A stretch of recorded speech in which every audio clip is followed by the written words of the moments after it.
I'm absolutely embarrassed. Absolutely embarrassed, absolutely ashamed. Nebraska football gets trounced, blown out at home in the final game of the season versus our dread rival, the Iowa Hawkeyes, 40-16. Now, right off the bat, I'm going to get a lot of Iowa fans in this live stream, and I just want to give credit where credit's due. Iowa, you are a stable program. You have a competent coach. You have a competent defensive coordinator. You have a great quarterback, clearly from today, and I want to give you credit because not only have you beat Nebraska today, you beat us 10 of the last 11 years. You deserve the Heroes Trophy today because when you compare Iowa to Nebraska, they're everything we're not. And what's really glaring is they have a coach who knows what he's doing. And I'll tell you right now, I hate to lead off the show with this, but it's these games in particular that make you lose all hope in head coach Matt Rhule. Because this is year three. This is year three. This was the big year three jump. The year three, the hoax, as I like to call it now, the myth. The hoax, the myth. The thing that never happened. And it wasn't the year anybody expected. You didn't win. You never had a single big win that you had. Okay, Penn State was a joke. Michigan was a joke. USC was a joke. Cool, it is what it is. Whatever. It happens. But you had one opportunity, Matt Rhule. One opportunity against an Iowa team that's fine, but Iowa's not a playoff squad. And you had an opportunity to shut the narrative and say, you know what? One game. We're going to have one game where we look semi-competent and win and go 8-4 and go to a decent bowl game. And you show your true colors again. You're a joke. I am so fed up with the podcasts, with the recruiting miscalculations, and with everything, with these type of bowl games. This is year three. This cannot happen. This cannot happen ever. Scott Frost, in 4 years, he played Iowa 4 times. He never lost to Iowa by more than 7 points. He never got blown out. And Scott Frost was a horrific coach who was busy drinking and going to golf courses and talking with college girls. He was a terrible, incompetent head coach who made this program look terrible. And he never lost to Iowa by more than 7 points. And yet in the big year three jump where you had an opportunity today to, I don't even care, it could have been a close ball game and you got blown out. You got blown out. The entire stadium at the end of the ball game, nobody was there. There wasn't a single person in that stadium. Everybody had their head down low, embarrassed. This is a dark day for the university program. And what I'm not going to take is people go in the comment section and say, you're freaking out, Wilson. I deserve to freak out. You deserve to freak out. This cannot happen. This cannot happen. This cannot. So I'm passionate, damn it. Excuse my language. I'm passionate. I care. I commit my whole day to this team, everything. I make 2 videos a day about this team. I love this team with my whole heart. And so help me God, I have to go through another year of this bull crap. Of losing to Iowa, of having these fans clown us every single year. And I thought this year would be different. I really did, man. I really thought this year would be different. But today was a stark reminder of how far away we truly are. It is a stark reminder. We're not Tom Osborne's Nebraska. We are Bob Devaney's Nebraska. Stop talking about those guys. Those guys are far in the past. We're not below Bo Pelini's Nebraska. Heck, we're not even Mike Riley's Nebraska. We are Matt Rhule's Nebraska. A Nebraska team that just messed up the easiest schedule in the history of the program in the Big Ten, who barely beat Michigan State, who barely beat UCLA, who barely beat... We played some garbage teams this year and we barely beat them. Dylan Raiola never took the jump we thought it was going to. The offensive line's awful. The defensive line's the worst in the history of the program. I'm broken, man. The year three jump that never was. And Matt Rhule's going to go on his press conference and say, well, I thought we did a lot of good things out there. I didn't see this coming at all. I didn't see this coming. I thought we were going to go play a win. Come on. If Matt Rhule has any decency, he should go to his press conference right now and apologize to the entire state of Nebraska. Every question he gets, I apologize to the University of Nebraska. I apologize. That's what we say over and over again until he leaves. And he's going to go to his house tonight and he's going to have dinner with his family. He's going to celebrate this like nothing happened. He doesn't give a crap because he's going to pay $10 million. We just extended him. He doesn't give a crap. None of these people give a crap. They're not spending their hard-earned money going to these games. They're not spending money on merch. They're not spending money on the NIL. They're begging us for NIL money. It's just selfishness, man. Corruption all over. So I deserve to be frustrated, darn it. I deserve to be frustrated. Everybody deserves to be frustrated. Everybody deserves to be frustrated. And don't you dare go at other Nebraska fans for being frustrated. Don't you dare. Don't you dare call other Nebraska fans and say, you shouldn't be this mad. No, we all deserve to be mad. This is one of the darkest days of my lifetime as a Nebraska football fan, and I've seen many dark days. I've seen many dark days. I've never lived through national championships. I've barely lived through bowl games, folks. This is one of the darkest days in the history of the program. And you know what's funny? I knew this game was over at halftime. I knew this game was really over at the first quarter, but really halftime is what sealed it in. And we were only down by 8 points at halftime. I actually thought we were playing okay in the first half. But the reason why I knew this game was over at halftime is because, and this is a crazy statistic for you guys, Matt Rhule in 3 years at Nebraska has never came back and won a game in which he was down at halftime. In 3 years. In 3 years. Matt Rhule has never won a game where he was down at halftime in 3 years. I mean, that just tells you everything you need to know, right? There's no adjustments being made. The culture's weak. The culture's weak, guys. And the culture's so much better. We have a darn good culture over here in Nebraska. Says who? Says Matt Rhule. Of course he's going to say that.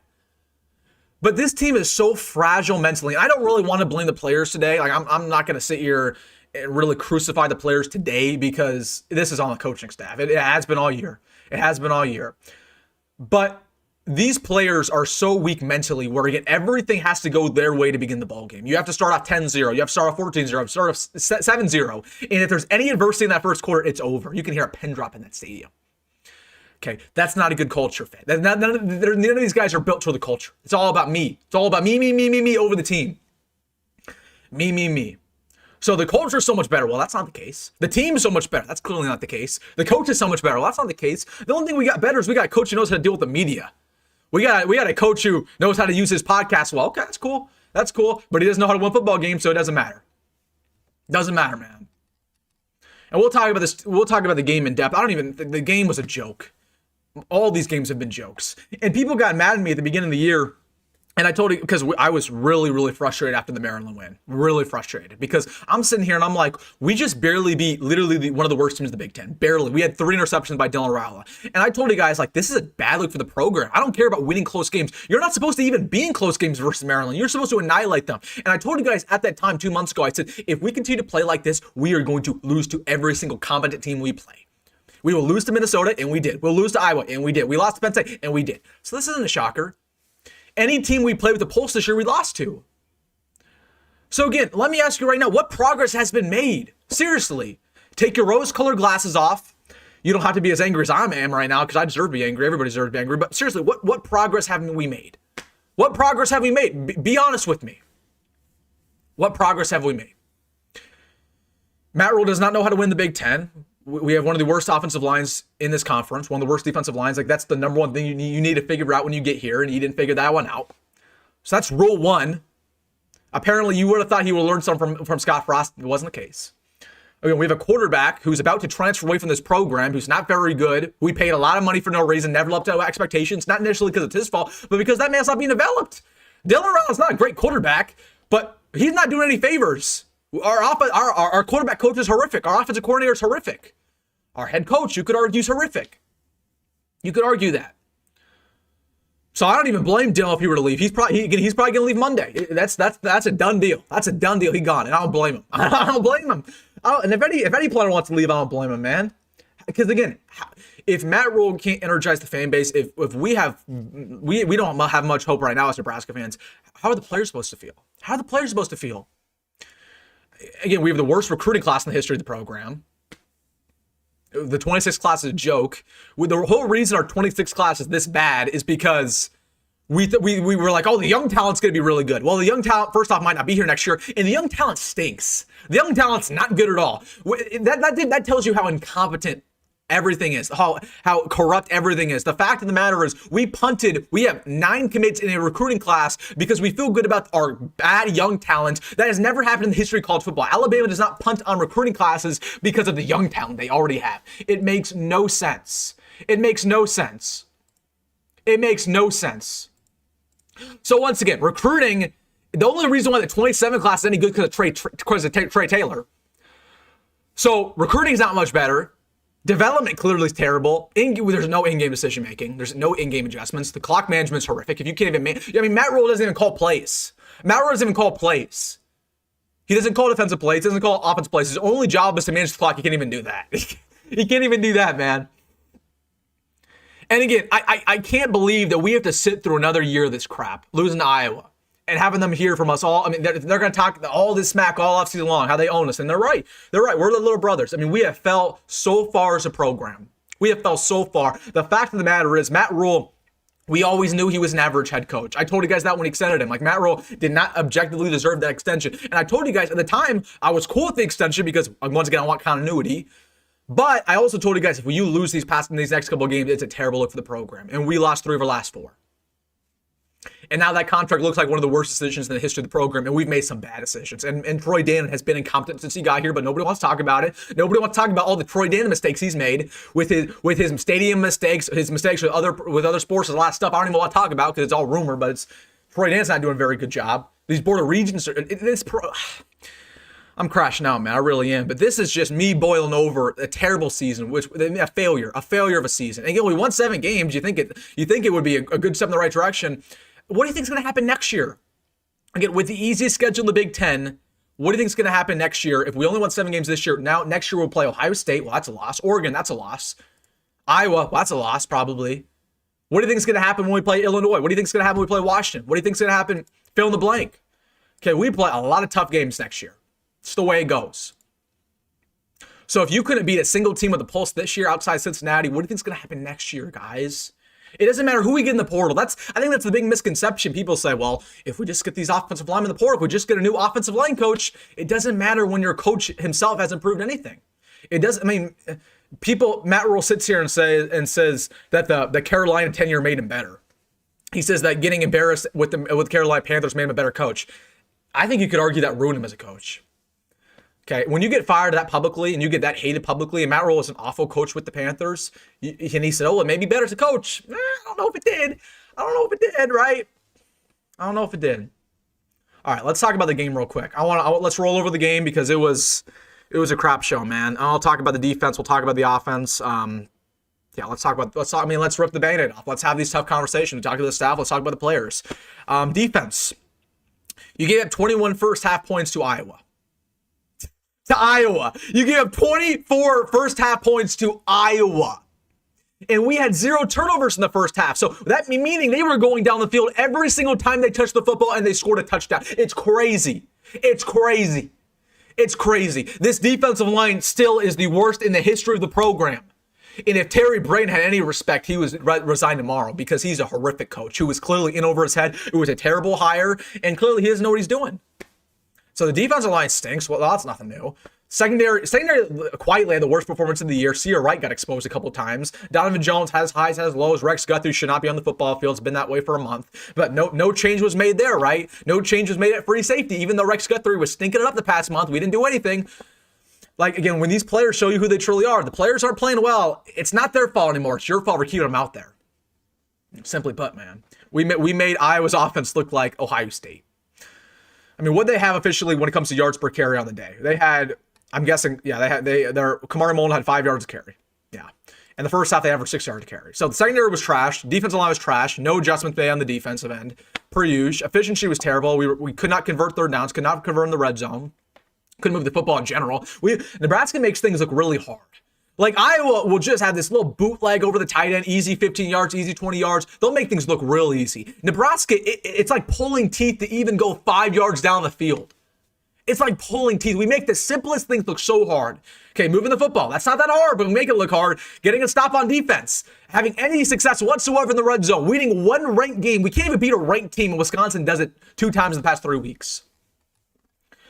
Anyways, defense was terrible, per usual. Receivers, yeah, I mean, they kind of proved what I've been telling you guys all year long. I mean, these receivers are terrible. And every single year, we get hyped up about this receiver core in the preseason. We're like, we have so much talent, and somehow, some way, the receivers always turn out to be dog crap. And again, I'm sorry for my language. I am just fed up. I'm fed up. The receivers had 4 drops today in the first half, 3 of which were by Dane, one of which was by Quinn Clark, which why is Quinn Clark even in the ball game? He had dropped a crucial pass on a fade in the end zone, which was a beautiful ball by TJ, by the way. But Quinn Clark just jumped too early. He jumped too early. You are 6'5" on a 5'11" corner, and you jumped too early and got swatted. You don't even know how to catch a fade ball. So again, what does that say about the development of this team? We haven't completed a fade ball all year. So the receivers were terrible. Can't get open whatsoever. Man coverage, zone coverage. But at least they can block, right? At least Matt Rhule spends every single press conference talking about how they're one of the best blocking units in the Big Ten. It doesn't matter. Doesn't matter, man. It doesn't matter. And these guys look completely unprepared once again. Completely unprepared. Like, when have they ever been prepared? That's my question. Like, when have we ever sat there and watched Nebraska football play this year and say, oh, they look really prepared? When has that ever happened? Maybe Michigan, and we lost that football game. So we're prepared for the games we lose, but yeah, for these type of ball games, we're not even ready. We're not even ready. Like, it makes no sense. What were we doing in practice all week? They said, oh, this game is personal. We really care about beating Iowa. You lost to Iowa by what? 24 points? This game was over at halftime? It's a complete joke. It's a complete joke. I mean, I'll give credit where credit's due. Like, Emmett Johnson played well officially, probably had like, what, 200 yards? Yeah, 200 yards on the day, 7 yards a carry. Like, we just wasted one of the greatest running back seasons we've ever had in the history of Nebraska football. We just wasted it. We wasted Emmett Johnson. And again, if he were not here this year, we would have only probably won, what, 3 games? 4 games, maybe? It's crazy, man. I'm just scrolling through Twitter right now. I see Casey Thompson was attending the game. Shout out to Casey Thompson. He's the only Nebraska quarterback who comparatively beat them. The only time we beat Iowa was when we had a terrible team with Mekhi Joseph. Maybe we should hire Mekhi back. I thought TJ actually played well today, to be honest with you. Like, TJ had some nice dimes in there. I mean, he had some nice balls again. Cortez was a great ball. He had multiple to Dane, which hit him in the hands. These receivers just dropped everything. And TJ was out there banged up with a bad offensive line. He looked aight. So I can't even blame TJ for it, even though, I mean, was TJ magical? No, but what do you expect TJ to do? With receivers who can't catch the football, with an offensive line who can't block anybody, with a defense who can't get to stop against one of the worst offenses in college football. What do you expect TJ to do? To make miracles? To bring out points out of nowhere? To throw the ball and catch it as well? Like, what do you expect him to do? So all the time we blame the coaching staff, we blame Dana, we blame Raiola, we blame Terry Brady, we blame the Butler. Like, again, this is year 3. This can't happen in year 3. It just can't. It just can't, man. It just can't. At some point, people got to start holding Matt Rhule accountable. And I've been a Nebraska fan for long enough. I've been a Nebraska fan for long enough where I know that the media is never going to hold Matt Rhule accountable, ever. They're going to ask him these softball questions. I'm sure they've already done it. They're going to ask him these garbage questions. Oh, Matt Rhule, what'd you see out there today? I know for a fact these other YouTubers aren't going to hold Matt Rhule accountable. They're constantly riding Matt Rhule all the time. Like, you got to hold him accountable. You got to. You could be in favor of Matt Rhule, but you got to hold him accountable. And I would love to see what he's saying in his press conference right now. I'm sure it's a joke. Everybody's memeing Matt Rhule. Everyone's memeing Matt Rhule.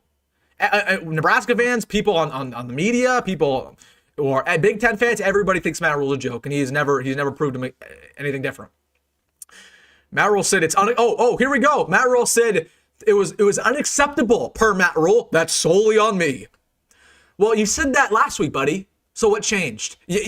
Words are words. You can say it's unacceptable, this, that, and the third, but if you don't do anything to make it different, you're just a liar and a nincompoop, really.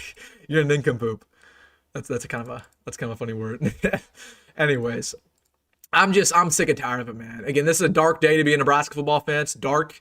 It's proof once again that we're not making any progress as a program. It's proof that next year is going to be a really tough year. I mean, what are we supposed to do? Like, what are we supposed to do next year, guys?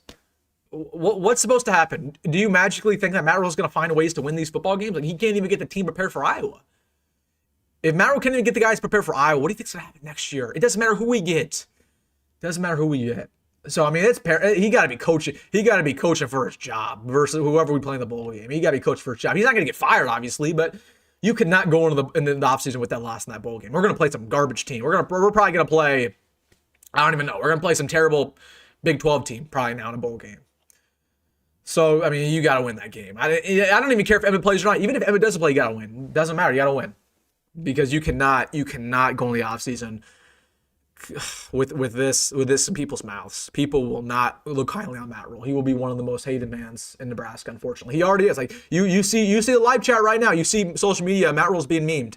He's being memed, man, and he deserves to be memed. Again, this is year 3. I wouldn't be crashing out this hard if it was year 1. I wouldn't be crashing out this hard if it's year 2. This is year 3, and we're mad because he didn't live up to the expectations that he set for himself. He told you guys in year 2 we're ahead of schedule. We won 6 games. He told you guys year 3, oh, we're gonna be in the mix for playoffs. This team, if we played anybody in the playoffs, dude, if we played like Georgia, we'd probably lose by 70 points. We'd probably lose by 80 points against Georgia. I don't even want to blame the players anymore, man. It's pathetic. It's pathetic. It's pathetic. And look at this guy, Stephen Waller. He says, "Get a life, Wilson. You're a bum. You're a bum. These are the type of fans I'll respond to you. It's these people right now. It's these people right now. Oh, you shouldn't be mad about Nebraska. We just got blown out. You're a bum, Stephen. Get out of the chat, buddy. Get out of the chat. Get out of the chat. Get out of the chat. You can go to some other channel that's gonna lie to your face about how this game went. It's not gonna be here. So you get a life, buddy. You get a life. It's crazy. All right, let's get in the comment section here, guys. We're gonna have a long live stream today, folks. I'm sure I want the best of your comments today, and I'm gonna make sure again if you guys want your comment ready instantly, put in the super chat. Everybody hit that like button if you enjoy the rant. But let's get in the comment section again. Let's put in your best, the best. Let's see what you guys have to say. I'm trying to find out the good stuff here. This guy, Iowa fan. Hey, shout out to Iowa. Again. I'm not gonna sit here and disrespect Iowa. You guys won big. So I'm credit to you. All right, this guy says, bro, still won't give any accountability to TJ. Again, it's the same conversation we had versus Penn State. It wasn't TJ's fault today. It wasn't. Again, was TJ lights out? No, but what is TJ supposed to do? What do you expect from him? You're the same person who probably was glazing Raiola when Raiola threw 3 interceptions versus Maryland. Like, oh, it's right. Like, right. At least TJ doesn't throw interceptions. At least TJ doesn't take sacks. It's crazy. It's crazy. Again, it was not TJ's fault today. Was he perfect? No, but again, what do you expect him to do? What do you expect TJ to do? You guys have unrealistic expectations for a true freshman who's actually playing well. This is what's wrong with the fan base. They go at a true freshman who's actually fine, who's actually playing all right. Iowa fan, memeing me. He says, "We barely beat Michigan State. You said all week. What does that say about you, Isaac?" Like I said, buddy, you can meme Nebraska fans. You can meme me. But like I said, I'll give credit where credit's due. You guys won. I'll give credit where credit's due. So you can go meme somebody else, but I'm not going to sit here and meme Iowa. Like, you guys won today. Make Eckler head coach. Man, special teams wasn't perfect. We had one nice play on special teams. Which was that return, I was like a pooch kick we got back. But other than that, we gave a couple big returns. Jacory had that muff. The special teams played worse than it did good. So I'm not even going to be too happy with Eckler either. Byfield Race, thank you for the super chat. If you guys want to counter it, instantly put in a super chat. He says, no words, I'm just a numb man. Yeah, I mean, that's what hurts about it, man. We're numb to this. We've seen this story so many times as Nebraska fans. Like, this is nothing new. Nothing new, man. Thank you for the super chat. Guys, if you want to comment right instantly, we got a lot of comments. If you guys want to comment right instantly, put in a super chat. My man, Mac Diesel, thank you for the super chat. He says, what do you think this does to the players deciding on whether or not to come back and play Nebraska? I don't think it changes much. We'll have a lot of players who leave. That's just the sport nowadays. I mean, Emmett's gone. Emmett was always going to leave. This will change nothing with Emmett. I don't know. But there'll be a lot of players who live in the portal. Surely. I mean, and I think, again, there's a lot of players who are sitting there, and they're going to sit there tonight and say, what development are we really partaking in right now? If we're getting blown out by Iowa in year 3. But, again, I don't want to be too hard on the players, particularly today, because while they play garbage, the players are clearly not good enough, clearly. And they're not, but at some point you just got to blame the coaching staff alone, and that's what it is. But I am fed up with Dane, and I'm glad his career's over at Nebraska, because that's a guy who he should give all his money back. He should give all his money back to the university, because he was horrific this year. He was Isaiah Nayer 2.0. Obviously the offensive line horrific, defensive line horrific. We talked about ad nauseum. Wilson, how does Nebraska do against a rival in Iowa and with flip targets like Dev Jackson there? It's going to hurt recruiting more than it does. We're not getting Devin Jackson. I'll tell you what, he probably just went there because Danny was there. So, yep. Is it interceptions by TJ with all the receivers? Exactly.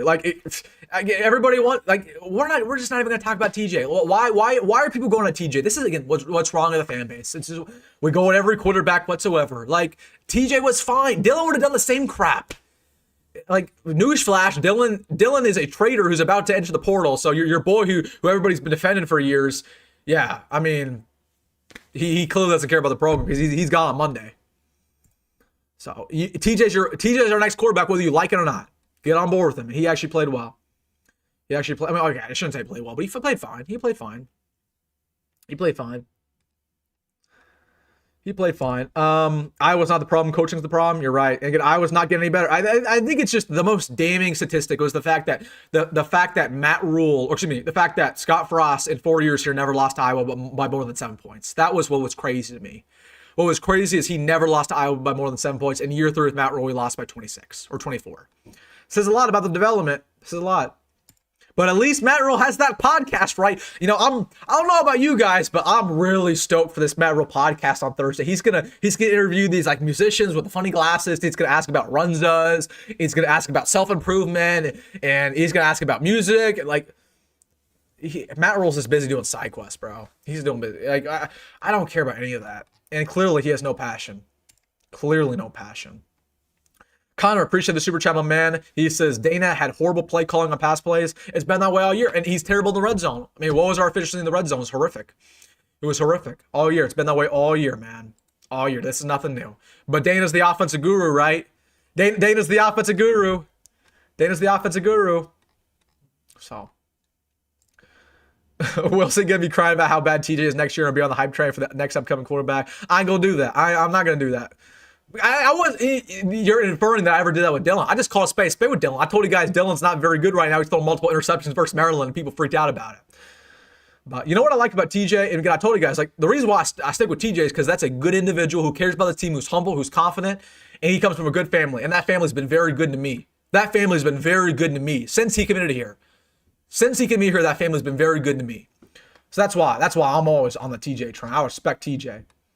Not to say I don't respect Dylan, but Dylan's gone. Which it doesn't even matter. Doesn't even matter. Dylan's gone. So again, you could sit here and have any opinion. You could call me whatever you want. Dylan ain't gonna be here in a week. So you can have whatever opinion you want to have about Dylan. Just know TJ's your guy next year. Drew, thank you for the super chat. He says, or thank you, Drew, for the comment. He says, well, something to consider. Our talent evaluation is terrible. Look at the receivers last couple of years. Look at the offensive line. Yeah, I think you're right. Again, that's the same deal with Indiana. Like Indiana finds these hidden gems who come out of these terrible schools, you know, these group of 5 schools, these FCS schools, and they turn out to be great. Whereas Nebraska will get these big time transfers who we pay $1 million for, and what do they do? Danke, what do they do? Deshaun McCullough, what do they do? What do they do? You know, I agree. The talent evaluations. Oh, that's a good point, Drew. That's a good point. Hiring Dominican Sue for D-line coach, man, he's too busy actually doing real stuff with his life, dude. He's too busy, you know, making money. He's too busy actually having fun, living the life, bro. I wouldn't want to subject him to do that. So I wouldn't want to subject him to do that, man. Must be a major shake by the coaching staff. There will be. Monday will be a big day. Just know that. I don't want to spoil too much, but Monday will be a big day. There's a lot of coaches who are on the way out, from what we've heard. So yeah, Monday will be a big day. Big day. Tucker says we only losers. You're right. I know you want a reaction out of me, Tucker, because you're an Iowa fan, but what am I supposed to tell you, that we're not losers? Like you do own us. You do. I'm not going to Iowa on this live stream. Like, credit where credit's due, man. Credit where credit's due. So I know you want to troll, but I'm not going to do that. Wilson, I'm a big fan of Husker fans not being afraid to tell the truth. Thank you, appreciate it, man. We're not going to shy away from the truth. We're not going to. Nebraska football's dead. Hate to see it. Well, Nebraska football's been dead for a long time, my man. This changes nothing. Will Matt Rhule be the coach after next season? It's tough, man. It's tough. Can we fire him with cause? I mean, I just have no hope in next season. I told you guys that. Like, again, with how hard the schedule is next year, I mean, we need to pull a rabbit out of our hat next year. I don't know. Probably not, though. I think Matt Rhule's here for the long haul, unfortunately. Holgorsen for head coach for the season. Holgorsen's just as bad. Holgorsen might be worse. Like, what? That's a huge misconception. Like, what has Holgorsen done this year? Holgorsen is responsible for an offense that put up 60 points a day, an offense that got absolutely a boat raced by Iowa. He's responsible for a terrible red zone offense, terrible third down offense. Like, again, the only way we've moved the football all year long was with Emmett Johnson. So, again, that doesn't make much sense to me at all. We need Kaahaaina to come back. He's not come back. That bridge is burnt. That bridge is burnt. Any good coach who was previously here is now gone. Any good coach is now gone. Will we be lucky to win 5 games next year? I agree with you. What former player could we hire for anything? That's our problem. Why would we hire former players who aren't good, who aren't good coaches? That's what we do. We got to bring the former players. We got to bring the former coaches. Like, nah, man, we need to bring in these outsiders. Really, we need to bring in outsiders. We need to get the best the money can buy, not former players who haven't done crap. Seriously, that's what we need. That's what we need. Thank you for the super chat. Byfield Racing, he says, if you guys want to counter instantly, put in a super chat. He says, we should drop out of the Big Ten and go to the MAC or the Sun Belt. That's what I was telling my dad today. I said, you know what? The only good thing about Nebraska getting embarrassed is we're probably going to play, we're going to go to some crappy bowl game now, and then we're going to go to, we're going to go and play a MAC team. And then that's the best chance of us winning, though. If we play an SEC team, we get boat raced. If we play a Pac-12 team, we get boat raced. At least we're going to play like a MAC team now in like Detroit or something. or something. UCLA game ruined Raiola, brought in too much hype for TJ. I think Raiola ruined it himself with his family, ruined it himself with Dominic Raiola going crazy and saying Dylan has not been developed, which he might not be wrong with. Like, I can't even blame him. So, no, it's the Raiola family's just, they don't stand with Nebraska. They don't stand with Nebraska. I'm not sold on the 3-3-5 thoughts. We shouldn't be running it anymore. We should, especially against teams like Iowa, where they just run down. Like when it is a 3rd down and 4, and when you get off the field and we have 3 down linemen, what do you think is going to happen? Of course, they're going to run it through our throat. Of course, they're going to pick up the 1st down. Why wouldn't they? See, I'm not sold on the 3-3-5, but again, you could run a 3-3-5 effectively. We just don't have the personnel. We don't have the development. And this defensive line's horrific. So, but again, when have we ever had a top pass rusher? Like, when was the last time we had like a really, really top tier pass rusher? When? Like, that's what's really holding this team back. We can't get to the quarterback. So our secondary has been lights out pretty much all year long, and they will have all day in the pocket to throw, and then somebody get open eventually. It's the way it works. So again, when you can't get a pass rush, that's what hurts you more than anything else. That's what hurts you more than anything else, man. I don't buy into Raiola if he transfers. That'd be like 6 schools in 7 years. He lacks accountability. Well, he gonna do it, so better get ready for it.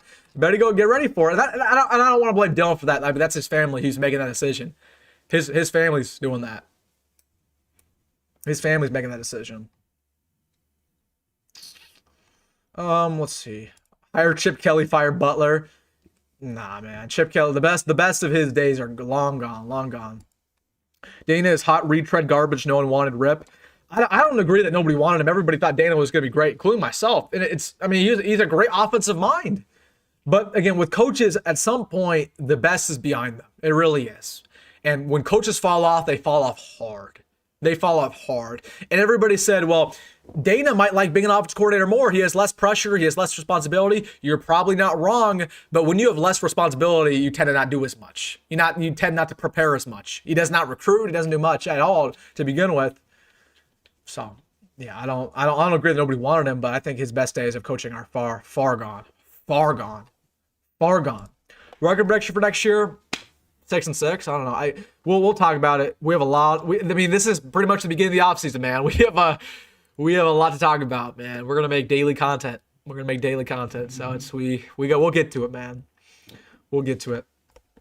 What did you think of Haarberg's fumble? Honestly, I don't remember. I stopped watching the 4th quarter. I stopped watching. I was too busy recording my post-game video. So I stopped watching.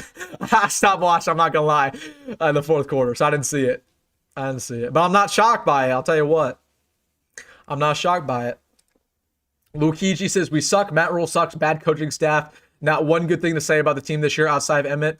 Yeah, that's a great point, Lukiji. And good to hear from you. And also, I feel like every single year deserves a theme. Year 1, the theme was, I don't know, like a new era. Year 2 was progress. But what's the theme this year? What's the one word you can use to describe this year? I would use failure, honestly. I'd use failure. So again, there's nothing I'm going to take away from this year. We wasted Evan Johnson, who's one of the greatest running backs in the history of the program. Dylan was never developed the way Dylan will be forever one of the biggest what ifs maybe ever because we didn't develop him correctly.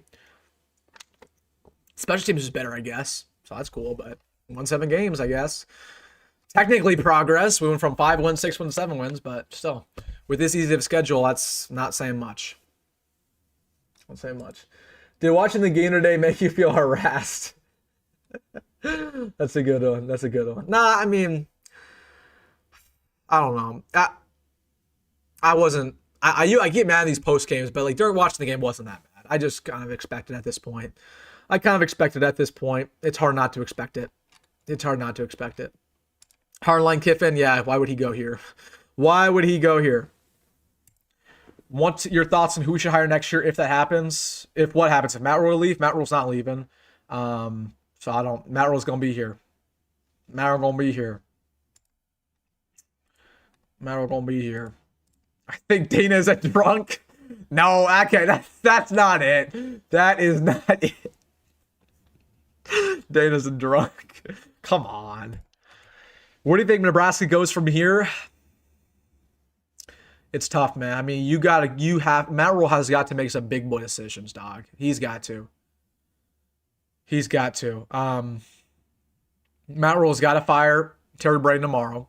He's got to fire, hopefully, Donovan Raiola. And there's been some rumors that's going to happen. There's some rumors that Donovan's not going to be here next year. So that's that. We'll see about Dana. That might have been his last game here. John's here forever, unfortunately. But so first, you got to get rid of some of these coaches. I mean, we're stuck with a bad head coach, but I don't want to be stuck with some bad coordinators. Like, if you have a bad coach, you can mask your bad coach with some good surrounding casts.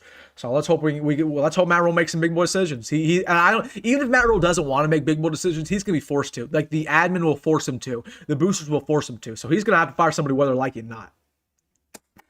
And then you got to go to the portal with the best money can buy, man. Get the best players ever.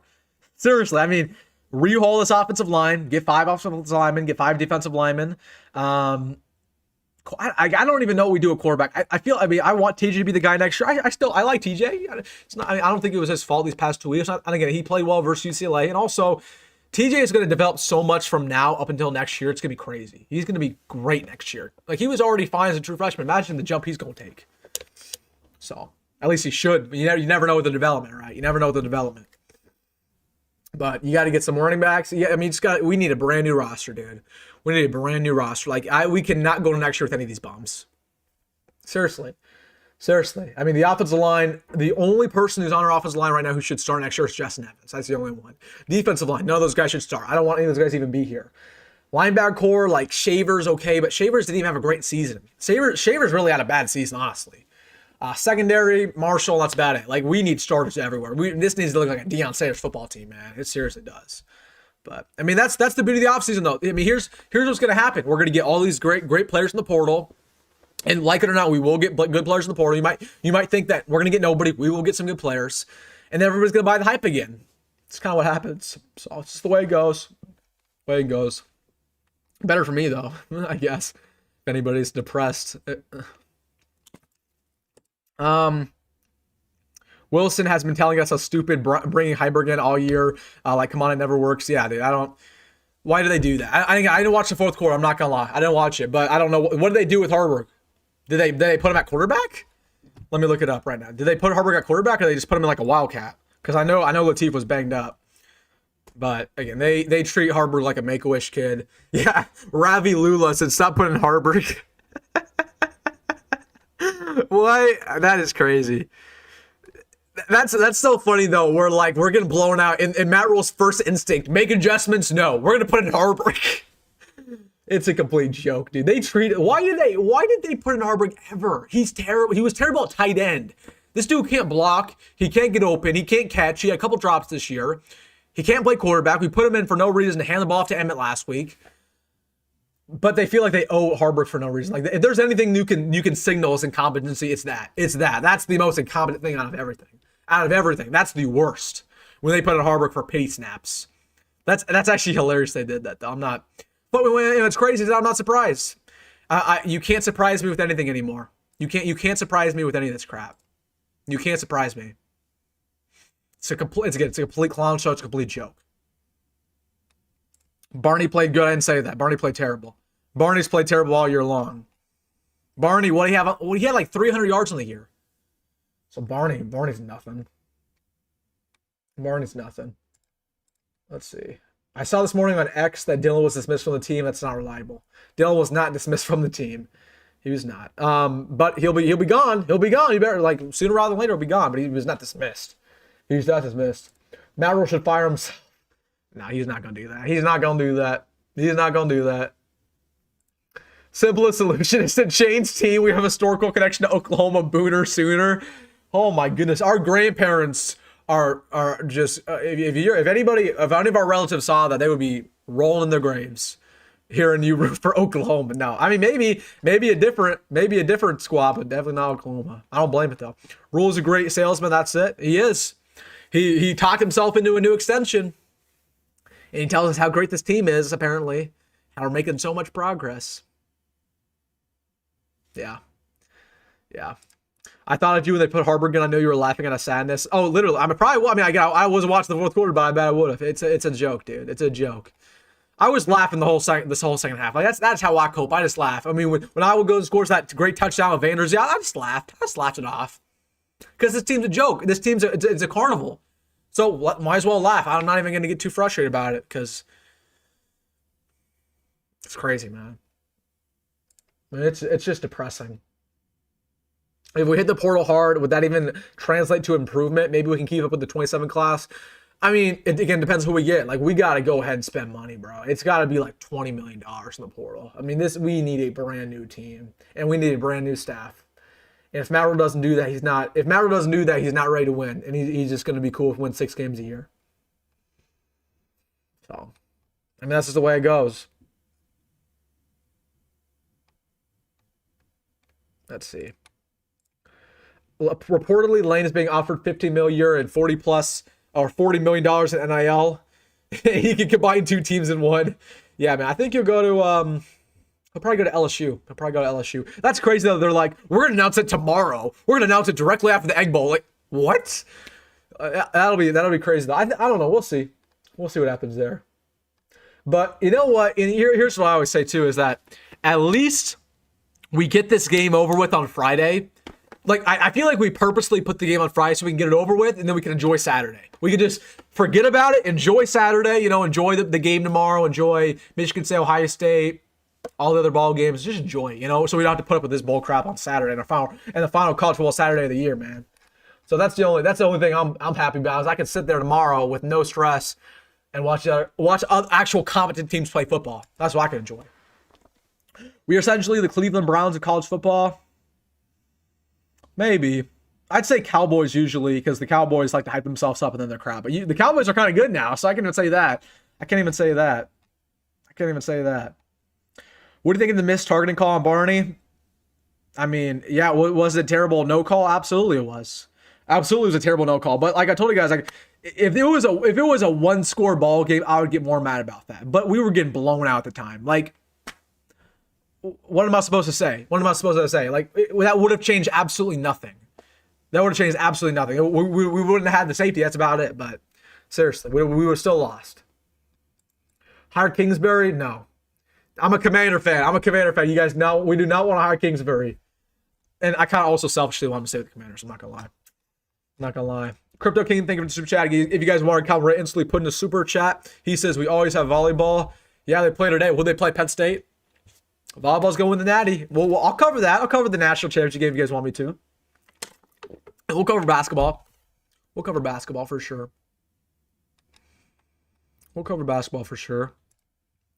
Let me make sure I understand this. All right, Ron. I'll make sure you understand this. Nebraska didn't play Ohio State, Indiana, Washington, or Oregon, and yet we still have 5 losses on the season. Yep. The easiest schedule in the history of the program. Yep, you're darn right. I think you understand it about as well as anybody can understand it. So, yep, you're correct. Rule always said that Heinrich was the best athlete on the team. Too bad they never found him a position. Well, Ernie, man, I don't know if I trust Rule's judgment there. But, yeah, I mean, Haarberg's an active athlete. I'll give him that. And I told you guys, like, if they moved Haarberg to tight end like 2 years ago, he would have been a heck of a tight end. But them doing it with 1 year of eligibility remaining was just setting him up for failure. Like, what's he supposed to do in 1 year? He's not going to do anything in 1 year. He's not going to develop any further in 1 year. He's not going to become, a stud in 1 year. It takes time to develop the tight end to put on that much weight. So again, the fact that they made that adjustment way too late in the process. And he was terrible this year. Rule running around the sideline looking like a maniac, licking his lips like a cokehead. Put in Haarberg. It's crap. He fumbled in the end zone. Is that what happened? Did he fumble the end zone? Is that what happened? Hold on, let me see the clip real quick. I gotta pull it up. Because again, I gave up. I stopped watching after in the fourth quarter. Let me see this fumble the end zone. Did that actually happen? Oh, here we go. Zone read. Oh yeah, Haarberg. That just explains Nebraska football for you.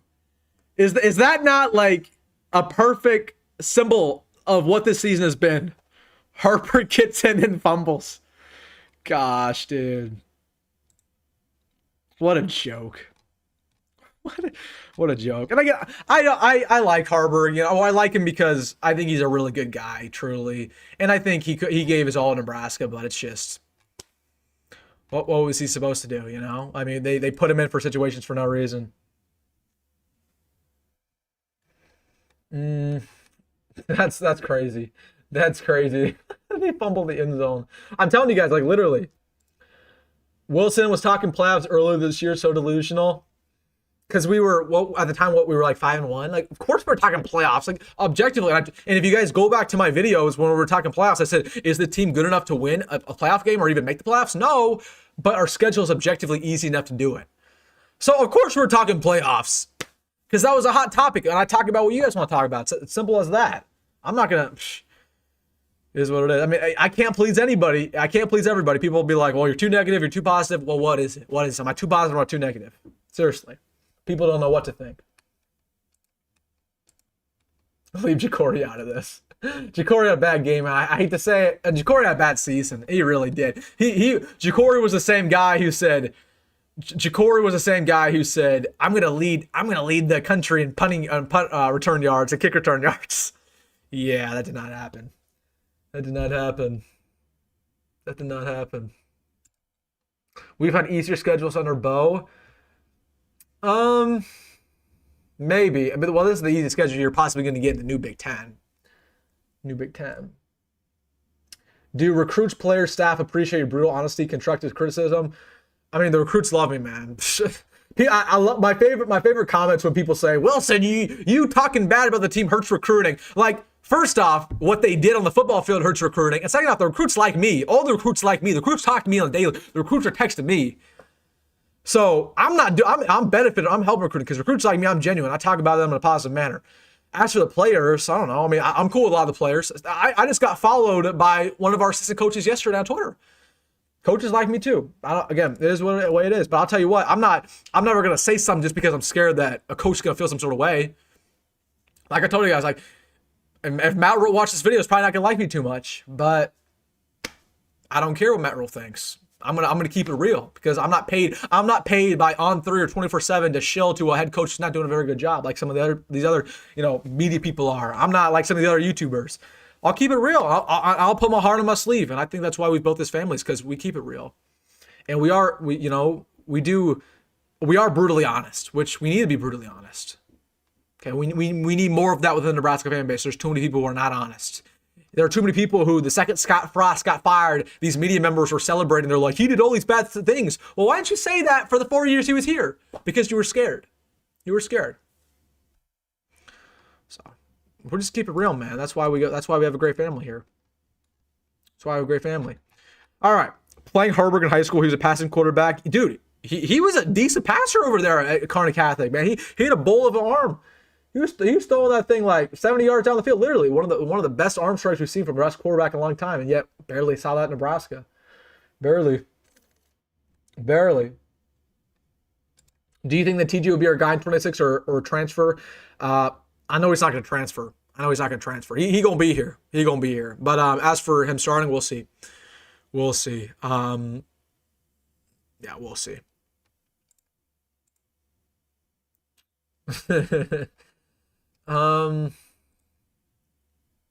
You had to see this being a blowout, too much Kool-Aid going around. I don't know, man. I genuinely thought we were going to win. I really did. I was telling people throughout the week, I felt good about this game because for whatever reason, I go back and I have confidence in the staff for whatever reason. I was sitting there after Penn State and I'm like, I told you guys after Penn State, I said, there's no way we win this football game. There's no way we beat Iowa. And then as the week progressed, I'm like, well, maybe the boys are going to get ready to go. I feel like the offensive line took a couple steps forward. I feel like we could stop the run decently. And we did that today. And yet, once again, they showed their true colors. And again, this was actually we started off the ball game pretty well. We fell forward. We just, after that second quarter, it was over. Ooh, we got a hate comment. Here we go. We got Husker. He says, you're only 20 years old. I'm 19. Get it right. He says, you can't claim how long you've been a Husker fan because you ain't. Oh, but you are, huh? You're this big Husker fan, right? You're this nobody. Okay. Again, I make 2 videos a day talking about Nebraska, a team I love. I spend my hard-earned money. But you this big fan because you 80 years old, huh? That's cool.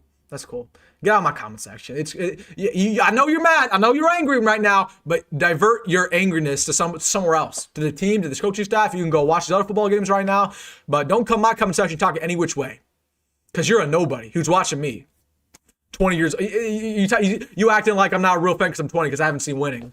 If anything, that makes me more of a. If you grew up in my generation, buddy, where I really remember only like 3 bowl games in my life, really 4 maybe. If you grew up in my generation, you wouldn't be a Nebraska fan because you're that soft mentally. So get out of my comment section talking a fool. You're talking a fool. You're embarrassing yourself. That's just the way it goes. It's an embarrassing comment. It's embarrassing. And people comment stuff and they're like, oh, you people else not gonna respond. I'm gonna respond to you. It's the same way I respond to Iowa fans. Like if Iowa fans come in here, I'll respond to Iowa fans. I'll respond to opposing fans. But if you're a Nebraska fan talking too, I'll respond. I see it. Recruits will still be available in Nebraska. Yeah, we'll still get some guys. What's our record next year? Let's look at it real quick. Screw it. Why not? Screw it. Let's pull it up. And let me know your thoughts down below. Let me know your thoughts down below what our record's going to be. Let's look at it, folks. Let's look at it. All right, we're going 3-0, boys. 3-0. 3-0 to start the season. 3-0. All right. Illinois. Well, Illinois is tough. That's a tough one to gauge. They have our number. Physical team. They lose a lot, though. That's going to be a completely different ball club next year. Okay, I'm going to give you my optimism take. Let's say we get some good players in the portal. TJ takes it down forward. Let's be optimistic here.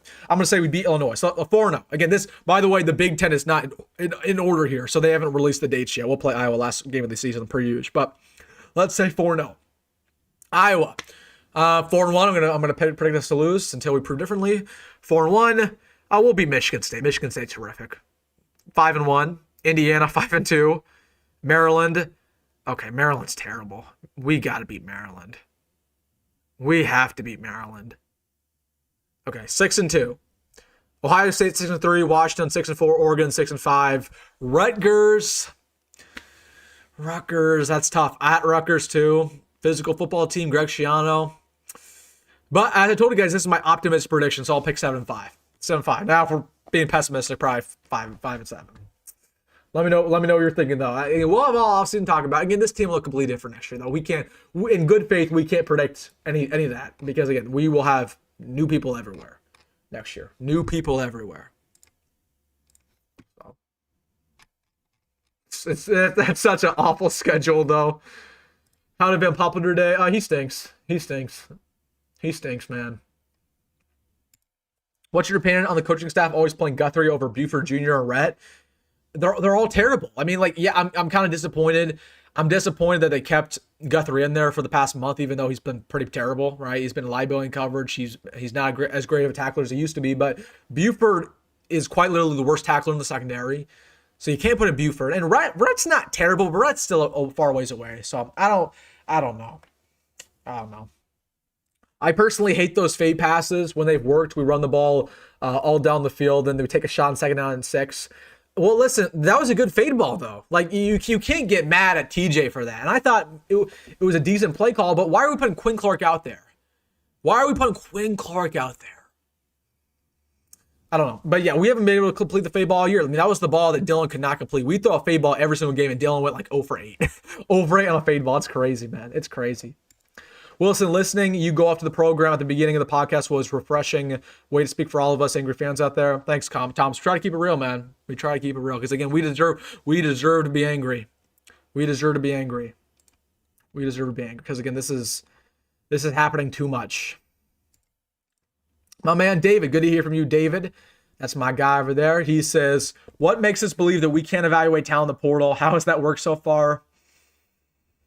Yeah, I mean, but here's the thing, like, it's not even like evaluating talent. For whatever reason, just players regress when they get here.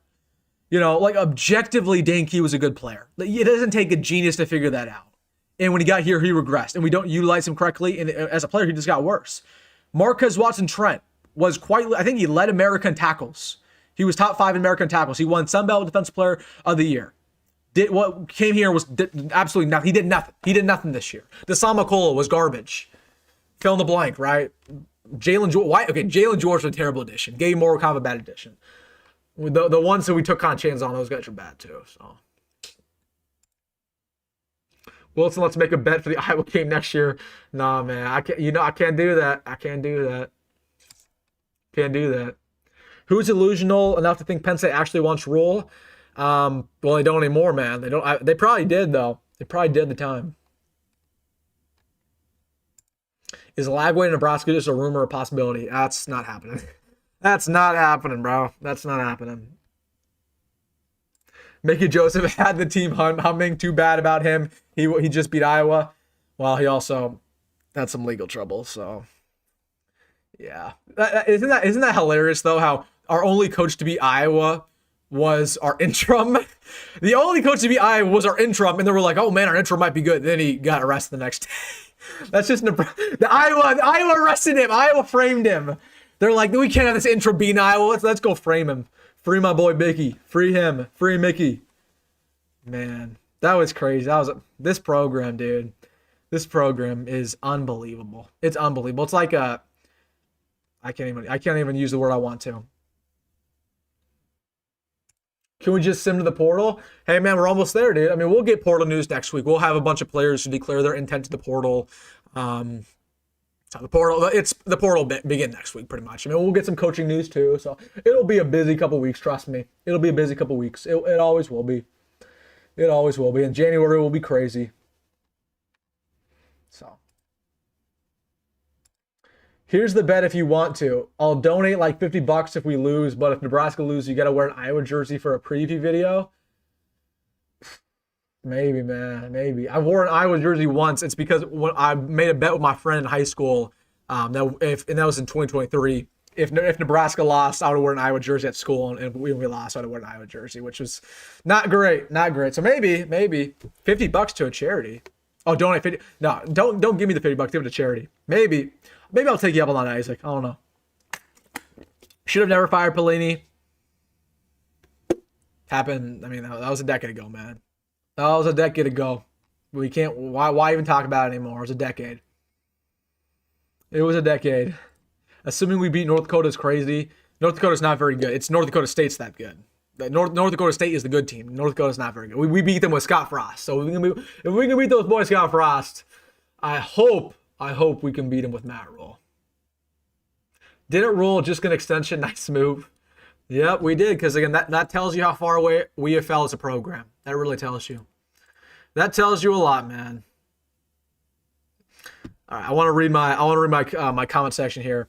Usually my video comment section is a lot more PG-13 than my live stream comment section, so I want to see what these people are saying here. All right, let's read these guys. Just say it, Wilson, and this is probably from an Iowa fan. You got a punch in the mouth, just say it. Stop your bullcrap statements about the future recruits and recruits. You are full of hogwash. Tiger Hawk says that. I love it. That's funny. I love it. Again, people are mad. People are mad at me for Nebraska laying an egg. Don't give me your madness. Settle down, dude. Settle down. All right. Do y'all miss Bo yet? Happened 10 years ago. Let's see. Any other funny ones? Nebraska's ancient history. I wish you'd do a live during the game. Maybe not. I like to crash out during the game. I like to be angry with my. I like to be angry by myself. I like to be angry by myself, and then I can get angry post game. Dude, these comments are funny. Again, people are mad at me for no reason. Like, man, I'm just out here covering the team. Be mad at somebody else. I'm passionate. I care. At least I care, dude. At least I care. Because I'm telling you there's a lot of people who don't care. A lot of people who cover the team who don't give a crap because they're in bed with the university and they don't give a crap. They're never going to call it like it is. So I'll always stand up for what I believe in. I'm not always right, but at least I have the guts to say something about it. So at least I have the guts to say about it. Bring Zach Taylor home. I don't know. Why would we bring in a pro coach who does not know how to recruit? Seems like another hire that goes wrong. Seems like another hire who we're just making the hire because of his Nebraska connections, honestly. So it was so crazy though at the end of the ball game. I've never seen Memorial that empty. And I'm actually really grateful I didn't go to the game. I was thinking about going to the game throughout the week, and I'm like, I don't want to go to the game. It's gonna be so cold. It's gonna be this close ball game. Like, thank goodness I didn't go to the game, man. Thank goodness I didn't go to the game. Because that's a complete and utter joke. So I don't blame anybody if they left the ball game early. I don't blame anybody. Somebody on Twitter, CFB Talk Daily, says, I'm sorry, man. Rule just ain't it. Getting belt to butt from a team that can't pass the ball. Glad Penn State dodged the bullet. They're not wrong. Everybody gets it nationally. Elijah Pritchett was comforting Don for Raiola. Last game for Donnie at Lincoln. Donnie's gone, so we'll see. Yeah, no, there will be some coaching adjustments made on Monday. Take my word for it. Xavier Nwangpa, the Iowa safety, said, I never liked Nebraska anyways. You can talk your crap, do it. You won big. You won big. I respect it. Twitter's just crashing out right now. I tweeted out what I say. Hold on, let me show you guys this. Hold on, I said Matt Rhule needs to apologize to the entire state of Nebraska in his post-game press conference. Absolutely embarrassing, and he should be ashamed.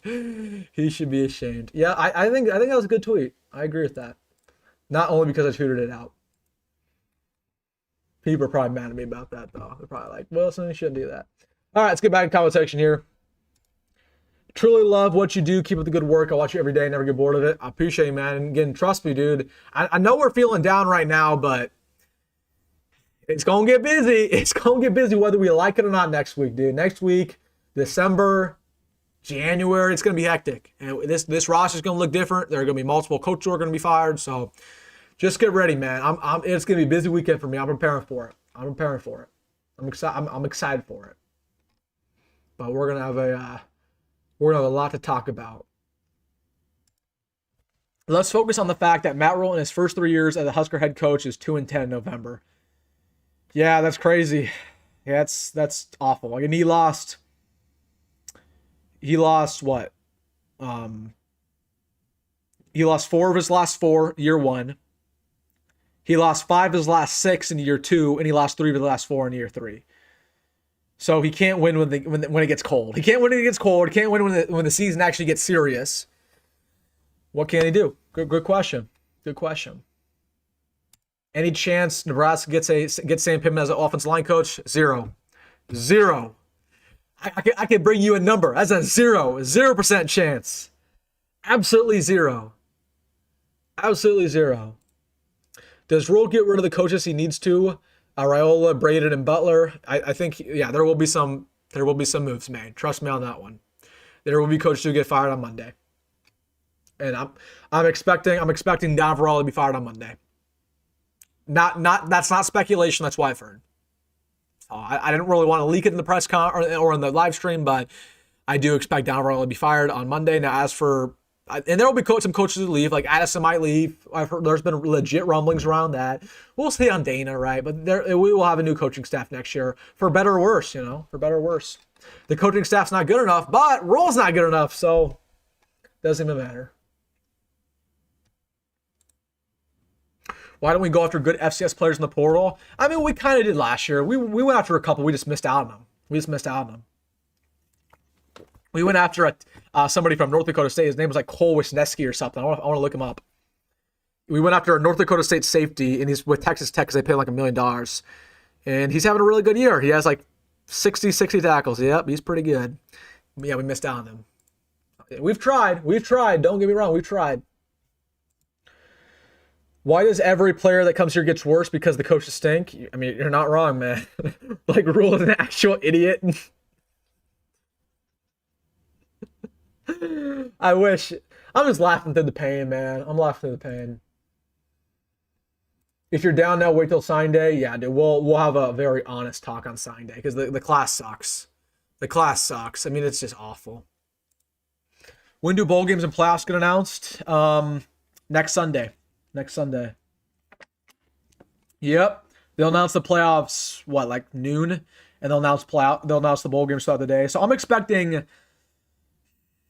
I mean, we're not making Tampa anymore, so we're not making any of the good bowl games anymore. I don't know, where are we gonna go? I don't even know if we're good enough to go to Nashville anymore. I mean, we might still go to Vegas, dude. It is what it is. I can't even sit here and, like, I don't want to go to Vegas, but I can't complain about it. At least we're going to a bowl game. But I'd say if I were to predict right now, because despite us being terrible, we still are going to be a hot commodity for these bowl game destinations. Like, we're still going to get preferential treatment over Minnesota.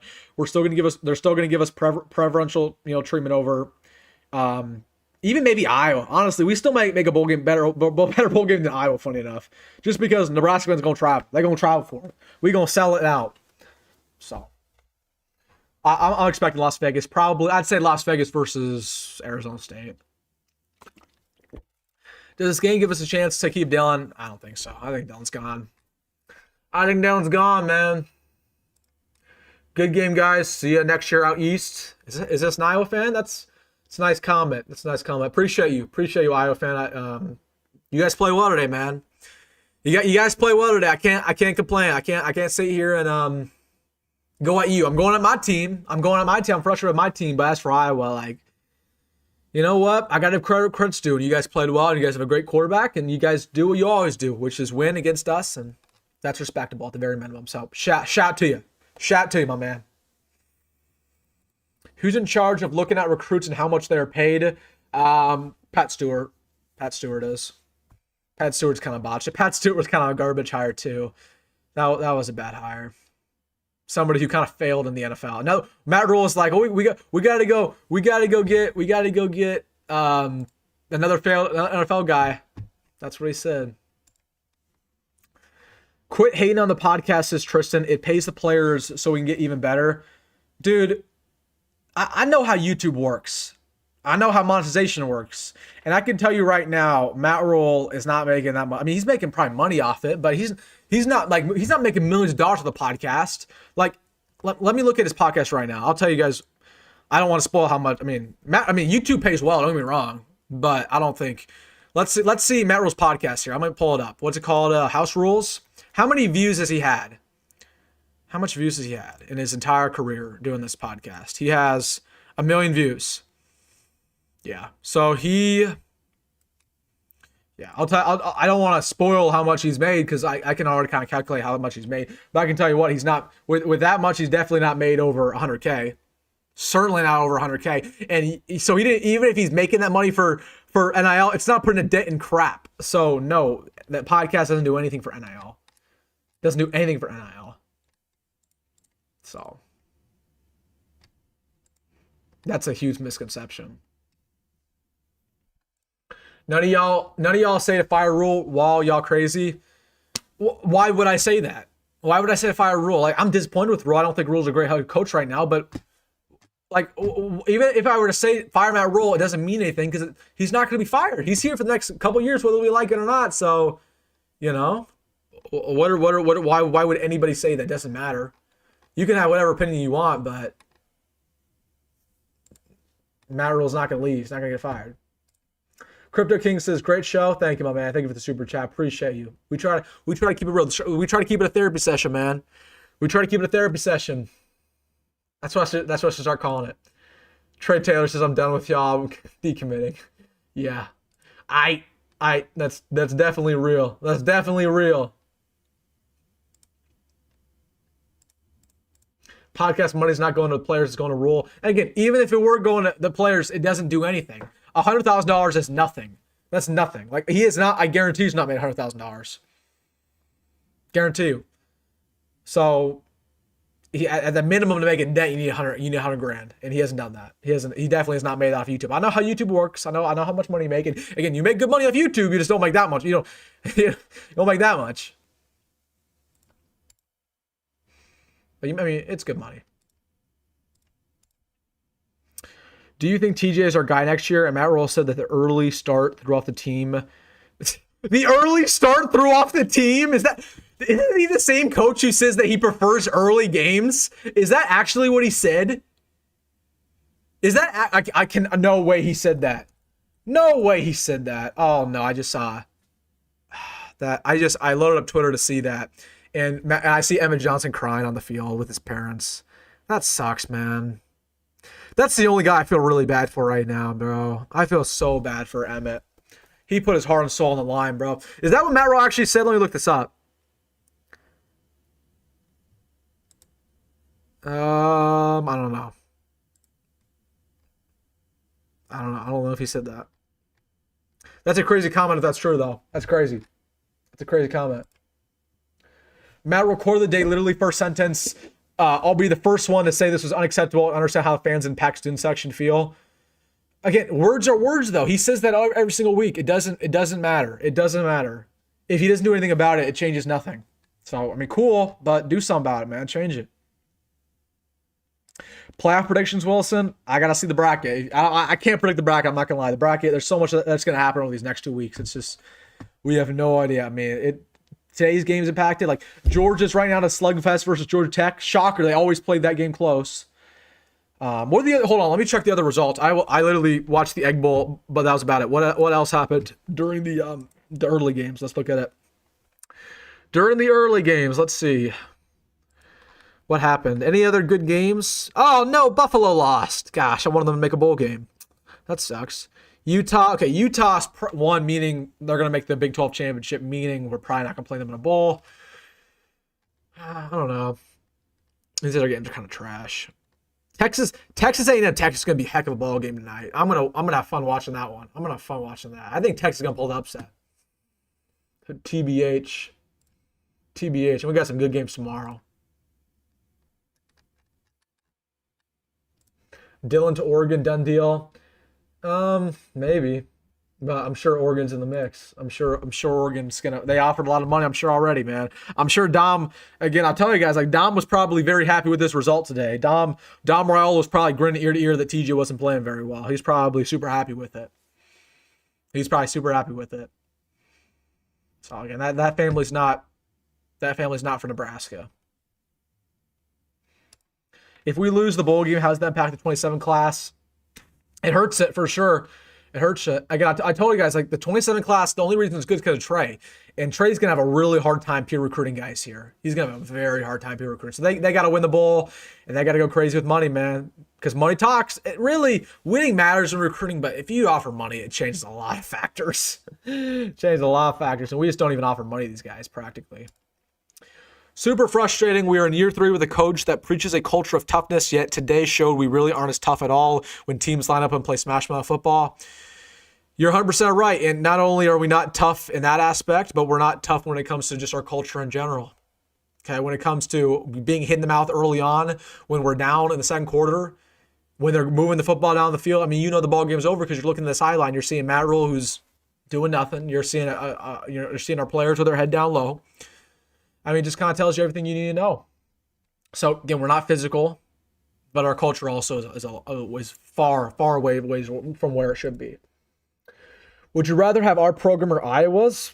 I'd certainly rather have Iowa's program the past decade. Certainly. The game is tomorrow. Yeah, man, that's going to be a good one. It's going to be a good one. Why did Dylan start liking everything on Instagram again? Probably because we lost. He's probably cool with it. Somebody DM'd me on Instagram today while we were watching the game, and this girl said, she DM'd me and she said, like, she said, Dylan's not sitting next to TJ on the sideline. He's not even instructing TJ on anything. It tells you the leader that Dylan is. And I'm like, you know what? That's a good point. It's a good point. It's a good point. I wasn't thinking about that, honestly.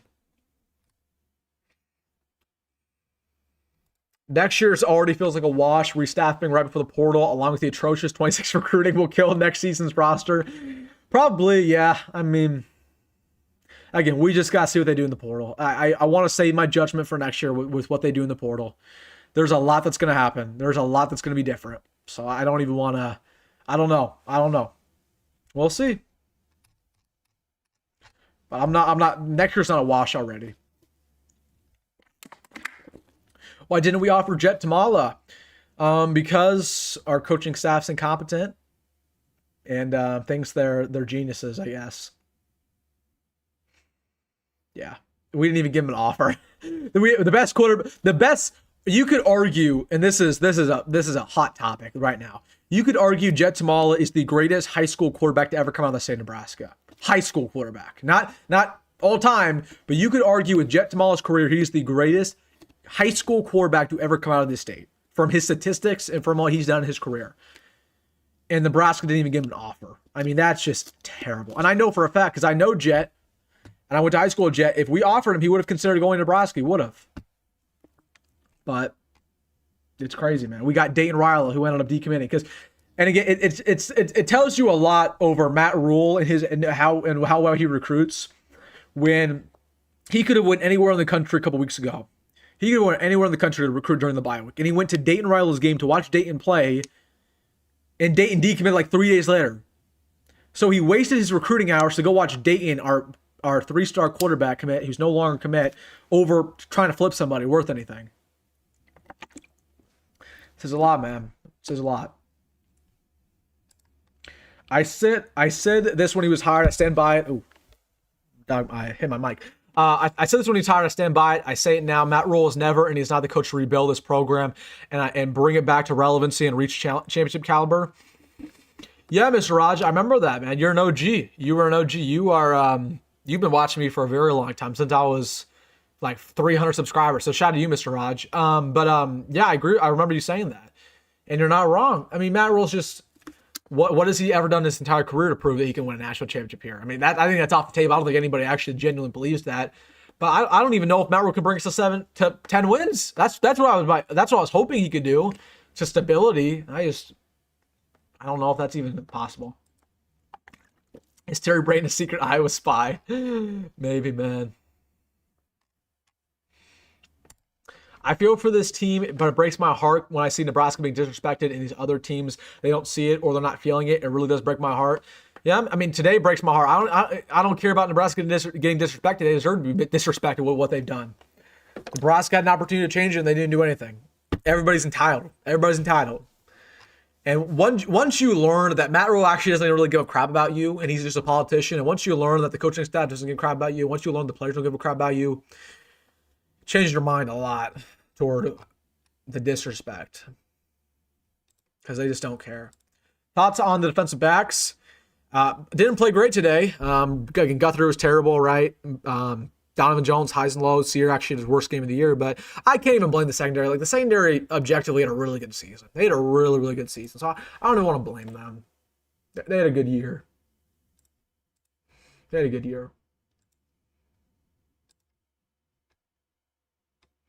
Yeah, they had a good year.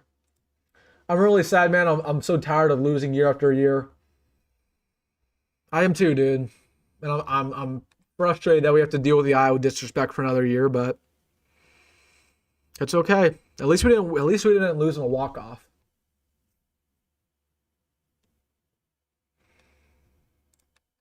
Have you heard anything about Andrew Marshall's future? Yeah, he might not be here. We'll see. We'll have to pay him. Dude, we had a good season. How much money does Nebraska have for the portal? I'd say about 15 million. 15 million on new players. On new players, about 15 mil. From everything I've heard, a lot of that money. We have a lot of extra money that's going to go to the current team to keep guys here. But I'd say about 15 million, maybe 20, maybe. That's pushing it though. That's pushing it. What do you think of the odds for every coach to be fired because we all hate Terry? He's fired. 0. The odds are 0 that every coach gets fired. Why do we recruit white players to play secondary? Well, I mean, Iowa recruits these white dudes, and they're studs. Iowa gets these little dinky 5'10" white corners, and they turn out to be great every year. And it's like, what? Iowa has some like white corner spell. It just works. I don't know. I mean, I'm not. I think you could be white and be like a decent safety, but yeah, I mean, you're not wrong. Like corners. How many white corners are that good? You're not wrong. You're not wrong. You're not wrong. But it's kind of, well, we don't recruit anyway to begin with, so we don't recruit very well to begin with, so not shocking. I mean, last year's secondary class was garbage to begin with. Like, we brought in Tanner Turk, who's not that good. We brought in Caden Vermoss, who's not that good. And then we bring in Bryson Weber, who's not that good. So I just don't get the whole young talent thing. Like, they completely punt. And you know, it's a cop-out. It's a cop-out. It's a cop-out. They tried to get a really good class in the 26 class, and they failed. And they're like, well, we're taking a small class intentionally. Like, no, that's not it. Papa says, what is the source of NIL funds? Yeah, if I told you everything, if I told you my source, I would not have a YouTube channel. I would not have any source anymore. Like, I hate when people say that. They're like, well, who's your source? They did it last year when Emmett entered the portal. Like, who's your source? Well, let's use our skills here. Why would I release that to 10,000 people? Who do you know? Does Sean Callahan reveal his sources? Like, it doesn't make any sense. And again, not to say I'm an insider, but again, when you have 14,000 subscribers on YouTube, people talk to me. It's just the way it goes. Just the way it goes. Who is your source? Actually, my source, I'll release his address. Like, what are we doing here? Like, comments like that are just so naive. Not to go at you, Papa, but let's schedule Colorado for the last game of the year, an actual rivalry. I mean, hey man, we could have scheduled Colorado yearly because their AD wanted that. Their athletic director Rick George was like, we should schedule Nebraska every year, and I wanted that, and Nebraska fans were like, well, Colorado's a little brother. We shouldn't schedule them. That'll be the best thing they ever had in their program. And then Troy Dane declined them. Like, I don't know. We act so much better than we actually are. Our fans, we act like we're just some great blue blood. Like, dude, we suck. It's just the way it is, man. We gotta cope to the levels that we now are on. Man, I think I'm an OG. Yeah, you're an OG. You're an OG, my man. You're an OG. I love everybody. I love all my subs. You guys are great. Great. Best family on Nebraska YouTube. Why do we abandon developing local linemen like Iowa does? Well, but you said it like because we can't develop. Because we can't develop. And that's why when we take like these raw Nebraska, like you're telling me we have the greatest in-state Nebraska recruiting class of all time, and we took one kid, and the kid is like not even like a top 20 player in the state, and he's a huge developmental player. And then in next year's class, we also took a very similar player who is a very developmental guy who's not going to play for like 4 years. When have we ever been able to develop anybody? So why are we even taking those kids to begin with? The whole perception, we're taking the best and the brightest from Nebraska. Nah, I don't know if that's true. I don't know if that's the case. If Dylan leaves, a lot of receivers are probably gone. The receivers play like crap anyway, so it doesn't really matter. It doesn't really matter, man.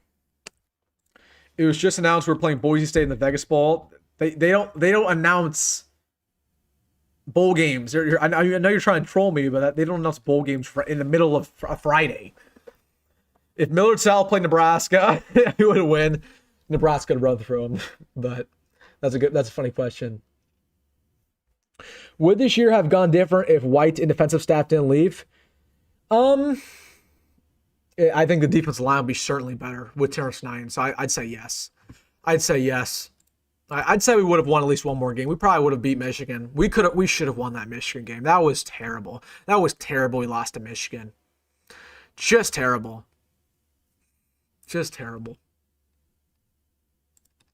Hold on, where's the comment I was going to respond to? Oh yeah, here's the one. Bubba says, Oklahoma was our true rival. Yeah, but they replaced us. So, I don't know. That's what I don't get when people are like, because one of our off-season topics, we talk about who Nebraska's schedule and who our real rival is between Colorado, Oklahoma, and Iowa. And people say, well, we should play Oklahoma every single year.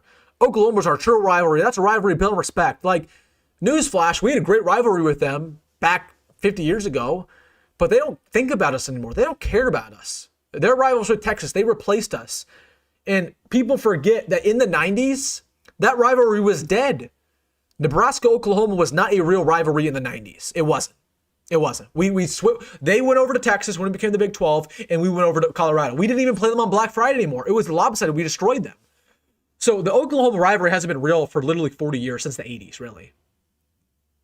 But the whole narrative is like, oh, Oklahoma's the real rival. Like, they don't think about us. They do not care about Nebraska. The fact that we're talking about them kind of shows us how far we fell as a program, to be honest with you. That's the way it goes.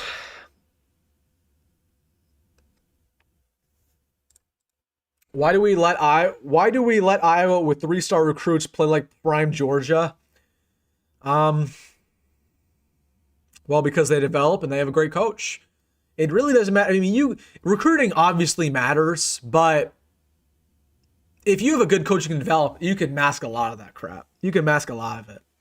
And we can't develop. So people go in my comment section, they'll be like, well, recruiting doesn't matter anymore. Like, if anything, recruiters matters a lot more for Nebraska than other programs, because if we take walk-ons, we'll be the worst program in the world because we can't develop anybody. So it might as well get 5-stars who take a little development. That's the only way we win, if that makes sense.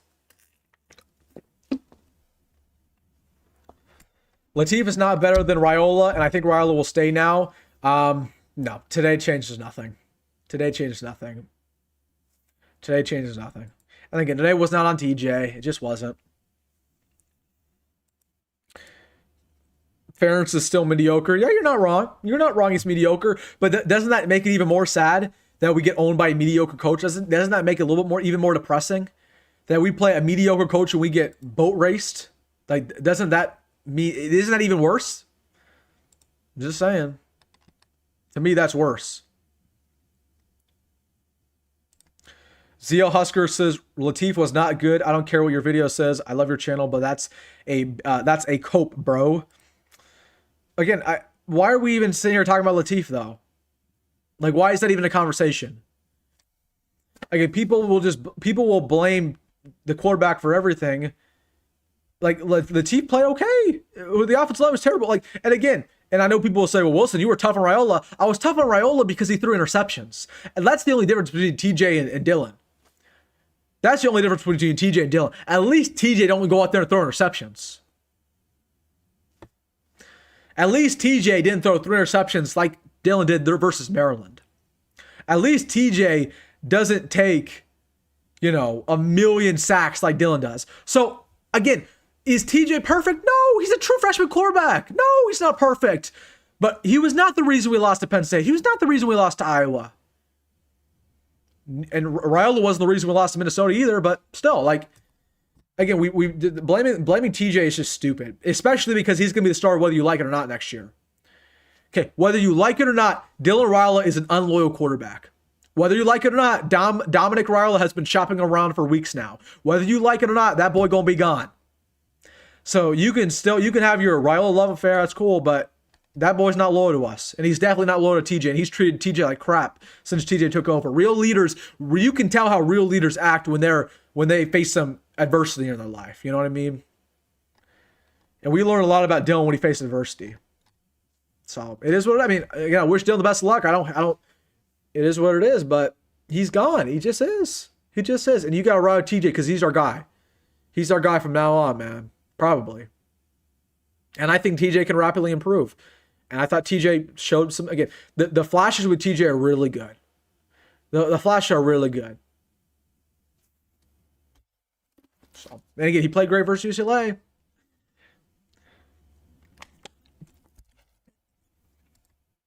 Hey, Wilson, Ugg is right, bro. Ugg is right. 2.8 yards per pass attempt, not his fault, delusional. Are you saying I'm delusional, or are you saying that Lateef's delusional? Because, or are you saying I'm delusional or that the comment's delusional? Because, yes, 2.8 yards per pass snap. Yeah, you're correct. But 5 of those were because of drops. We also barely threw the ball downfield to begin with. Also, the offensive line couldn't hold their own. Like, again, people will say I'm making excuses, but again, when you lose by 24 points to Iowa, it's not because of one player, it's because of the entire team. It's because of the entire team. So you can blame again, I'm not gonna tell you what to think, Big Gas. You can blame TJ all you want. But it doesn't change the fact that he was by far not the worst player on this team today. And he was, of all the reasons we lost, he was probably number 8, number 9. So again, to me, it's incredibly unfair to blame TJ. And again, and people will say, well, Wilson, you blame Raiola. I blame Raiola when we played Maryland. I didn't blame Raiola when we lost to Minnesota. I didn't blame Raiola after the USC game. I didn't blame Raiola after the Michigan game. Like, I gave Raiola a lot of credit when credit was due. But I also was the only person who called a spade and said, hey, Dylan's just not being the 5-star we thought he was going to be. So, to be honest, Lateef made good decisions, threw the ball away when needed. Yeah, like, again, I never looked at the game from TJ today and said, oh, he sucks. I never said that, you know? Like, was Lateef perfect? No. And again, I pray that you guys know me well enough to know that I'll keep it real. If TJ's sticking up, I'll keep it real. Like, I keep it real about everything. I pray that you guys don't think I'm just sugarcoating TJ because I like TJ. And again, I love that TJ family. I do. But again, I'll keep it real. Big guys as we beat Maryland. Yeah, we beat Maryland after Raiola threw 3 interceptions. We beat Maryland by 7 points. We beat one of the worst teams in the Big Ten by 7 points. Again, big guys. I know you're coping, but I'm not the type of guy who's just gonna sit here and take that. Okay, you can go and be mad about anything else, and you can go crap on our true freshman quarterback, whatever, somewhere else. But again, TJ was fine. He was fine, man. Lateef had 3 bad throws and 1 in triple coverage. Other than that, he was solid. Again, you're hearing that from an Iowa fan. So shout out to Isaac. That's my guy. Isaac's our friendly Iowa fan. He's our friendly Iowa fan. Usually Isaac is friendly. Usually he's friendly. Lateef will never have a better college career than Raiola. We act like Raiola's had this great college career. Like, what has Raiola done here? Again, Raiola, we didn't win a single game this year because of Dylan. We won every single game because of Emmett. So, again, if you, like, let's say, I'll throw an example of you guys. To the people who say that Dylan's automatically better than TJ. If Dylan was not on this football team, but TJ started the entire year, we would have won 7 games. At the very minimum, we might have beat USC. We might have beat Michigan. You never know. But at the very minimum, I can tell you would have won 7 games if TJ was the quarterback all year long. I know that for a fact.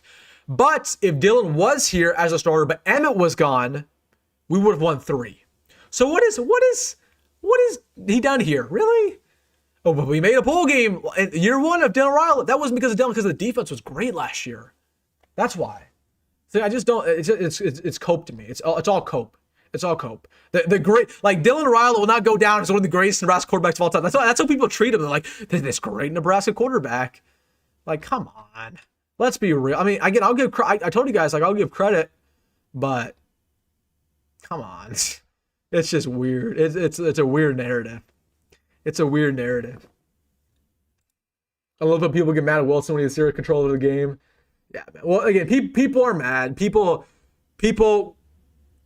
we lose, and then people are like, you know what? I'll take it out on Wilson. I'll take it out on Wilson. That's cool.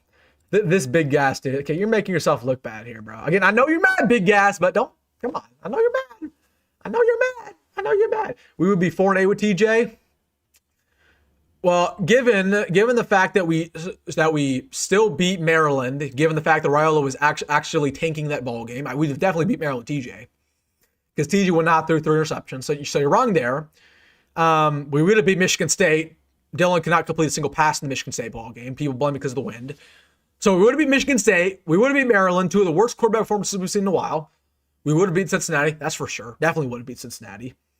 So that's 5 wins. We would have beat Northwestern for sure because Emmett went off for 200 yards basically versus Northwestern. So again, you're just coping, bro. You're coping. You don't know what you're talking about. I'm gonna stop responding to it, really, because again, you're just hating just to hate, man. You're hating just to hate. Again, it's such a weirdo thing, just hating on TJ for no reason. He's trying his best. He's not even playing that bad. It's crazy. Got to talk some trash on Hate Week, though. I appreciate you, Isaac. I appreciate it, man. Here we go. And here's the bad. We got the bad Iowa fan here. This one's talking crap. Again, congrats to you, Iowa fan. I am going to be it. Y'all are defending Raiola and being loyal to him, but he's not loyal to you. He's gone. I mean, that's a good point. Like, again, Well, Dylan about to leave you, so I mean, why defend him? You're glazing Dylan. He gone. he don't care about you. He don't care about you. He cashing his checks. He cashing that check, man. So again, you can feel some sort of way, but it doesn't change what's gonna happen. It doesn't change anything. It doesn't change anything. So you better get on the TJ boat now. Now. we acting like we got Patrick Mahomes at quarterback. Oh my goodness, man. It's cope. So who led the game-winning drive versus Maryland and Michigan State? Well, Michigan State, there was no game-winning drive. That was because the Michigan State game, he threw multiple interceptions. And again, the Maryland game-winning drive, cool, but we should have not even been in a position to have a game-winning drive versus Maryland. Do you understand how bad that sounds?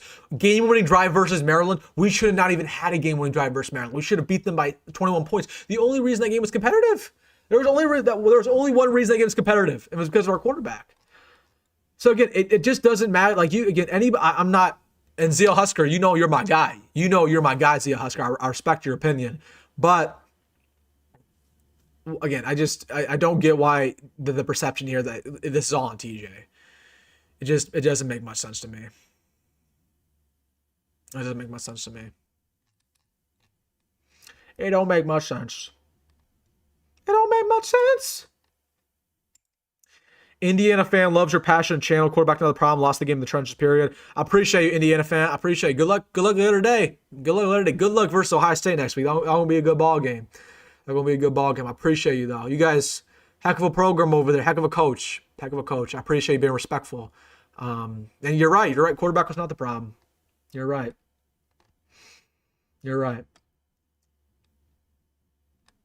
Why are you so happy? I watched her Iowa post game last year and you were mad. Watch the start of the stream. I was pretty angry, but I mean, at some point, I'm not even going to get like crazy angry anymore. I mean, what can I do, man? Season's over, pretty much. Season's over.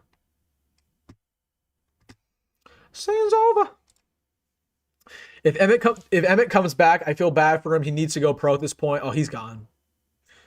Take it to the bank. He gone.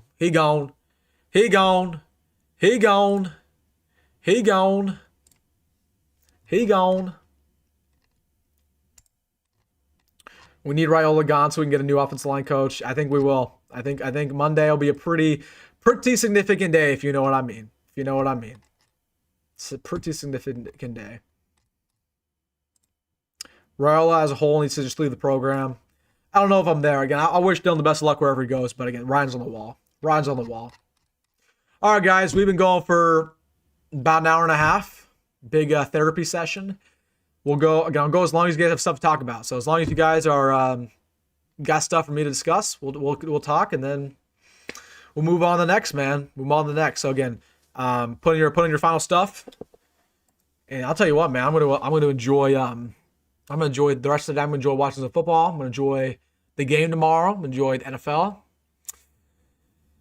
and I just know this too, man. Like, it sucks. It's been a terrible month per usual, but we'll start sipping the Kool-Aid like we always do. And this is, if anything, the off season's here. This is when we should be excited. The off season, we gotta live in our own delusion. We gotta act like the team's gonna be really good. We get all these great players in the portal. We gotta fire these coaches, bring in new coaches, and then we gotta talk for like 7 months about how good we're gonna be. So I'm pumped for the off season. I don't know about y'all, but I'm pumped, man. I'm pumped, and you guys know how it is, man. We're just speeding up, bro. We're just speeding up. It's going to be crazy December. It's going to be crazy January. All right, let's get back to the comment section here. Again, I'll go as long as you guys have stuff to talk about. I agree the national media that we haven't... Holy crap, okay. And I agree to the national media that when we get stronger people here, I'm going to see it if we get disrespected more when we are ranked number 1. I don't know if we're going to be ranked number 1 ever, man. I don't know if that's happening. At least we still have corn. You're darn right we have corn. You're darn right. And I was having some corn casserole earlier today, man. I went to halftime, man, and we were down. I knew we were going to lose at halftime, so I go to my fridge, and I'm getting all my Thanksgiving leftovers. I pull out some turkey. I pull out some gravy, some mashed potatoes, some corn casserole, some stuffing, some roll. And I ate good in that halftime, knowing darn well we were losing that football game. I ate well. So at least we do have corn. At least we have corn. I love Nebraska. I love the fans. I love the team. I seriously do think, though, that the Raiola leaves or does not deserve more credit. That's all I'm saying. I don't know. I think the narrative right now from some fans are like, well, we need to give Raiola all this credit. I mean, I'll give him credit because he took a chance on us as a 5-star recruit, and I think he helped us take a little bit of a jump. But again, I just think the narrative that Dylan was this great quarterback. I don't know. And again, he's not loyal. If he leaves, he's not loyal. So what does it matter? What does it matter, man? I'd rather have a guy who's loyal, really. Emmett considering coming back in his press conference. I mean, I'm not shocked he said that. I'm not shocked he said that, but I think he's gone, bro. How bad was secondary? It was bad. It was probably the worst game of the year. Pelini sucked. He would rarely win a big game. His unhinged behavior was embarrassment to the program. Hey, man, at least he won, dude. At least he won, man. Winners win, and he won. So it doesn't matter what it looks like. At least you win. At least you win.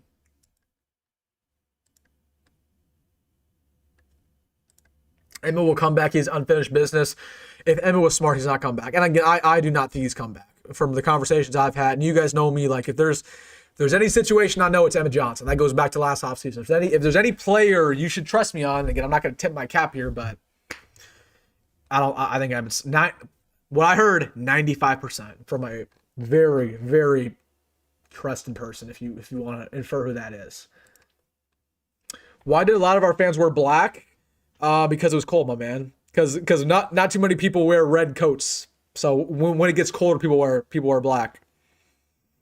So people wear black.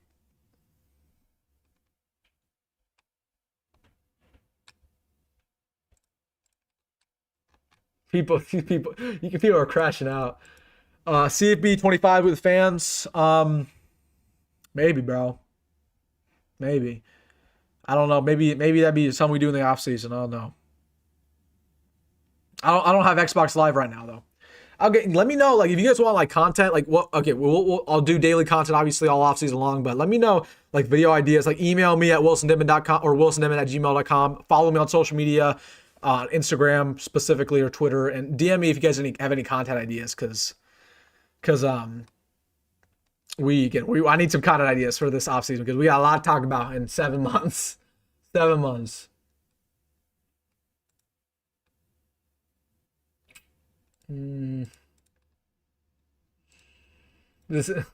Why is a Georgia fan in here? Dude, you're playing football right now. You guys are playing Georgia Tech right now, and you're in here talking about Nebraska. Like, enjoy your football game right now. It's crazy. It's crazy. That's crazy.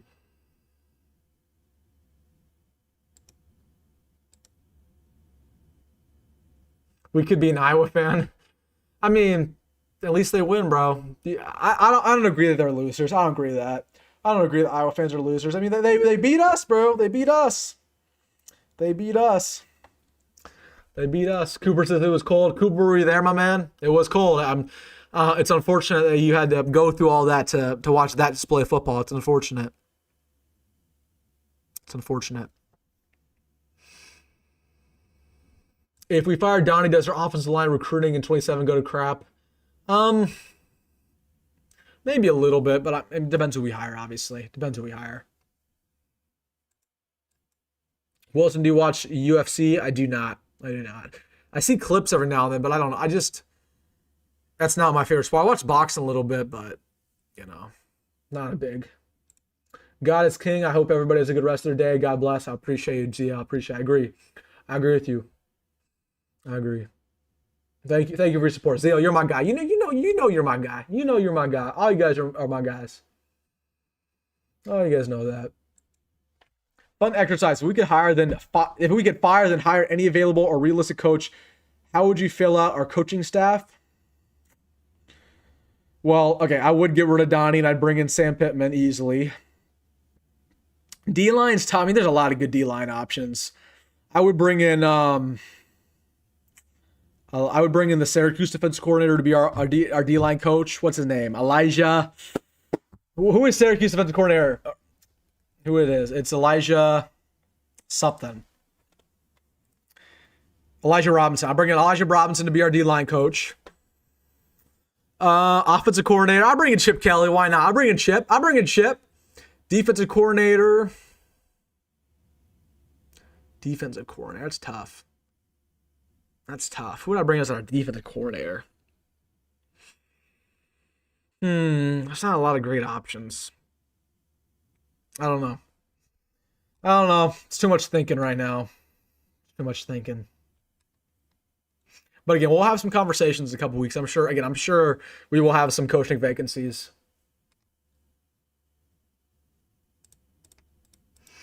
At least Nebraska basketball is kicking butt on the court so far. You're right, bro. You're right. They're playing good. I will cover the team. I'll cover. I think next Saturday they play Creighton. I'll cover that game. We'll talk about it. So hopefully they're good. Bill Callahan all offensive line. Yeah, maybe. Should have never fired Bo Pelini. Again, that was 10 years ago, guys. Why are we talking about something that happened 10 years ago? Why are we? Okay, I gotta meet this Georgia fan in here. He talking a fool.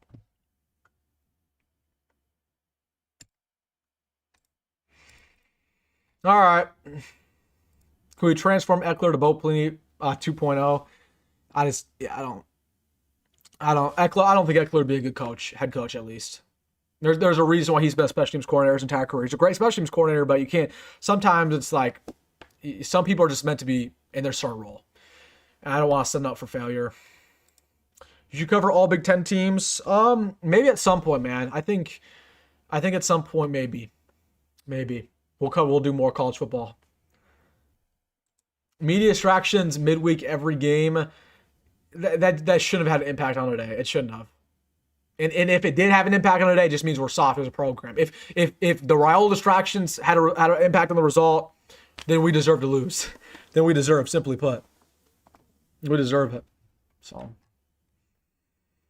I don't know.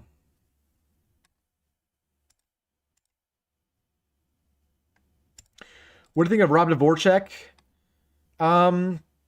I mean, he was okay. I thought the linebackers were fine this year. Besides, Marcus wasn't trash. I thought the linebackers were okay. It was mostly the D-line. But Dvorak just bought a house, so he's staying put for a while. He ain't leaving.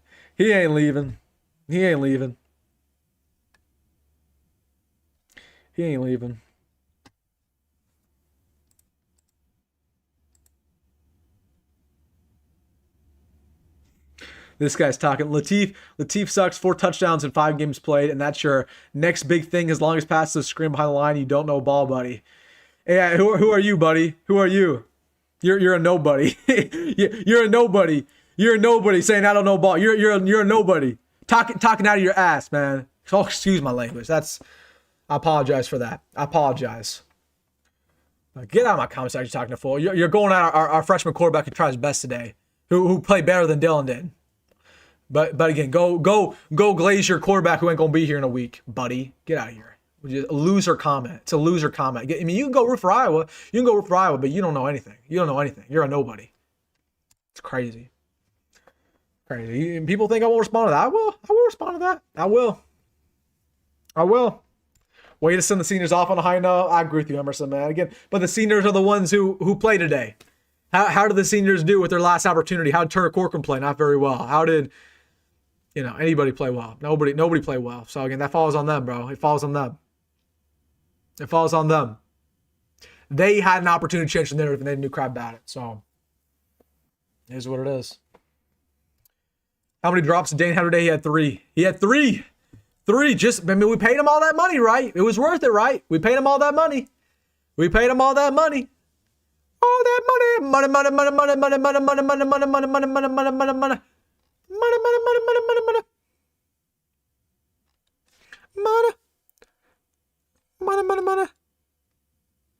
That's crazy that TJ's tore his hamstring though. Is TJ even gonna play? Oh, he pulled his hamstring. Never mind. He pulled it. Okay, I was gonna say if he tore his hamstring, he was gonna be out for the bowl game. But some B report had it wrong.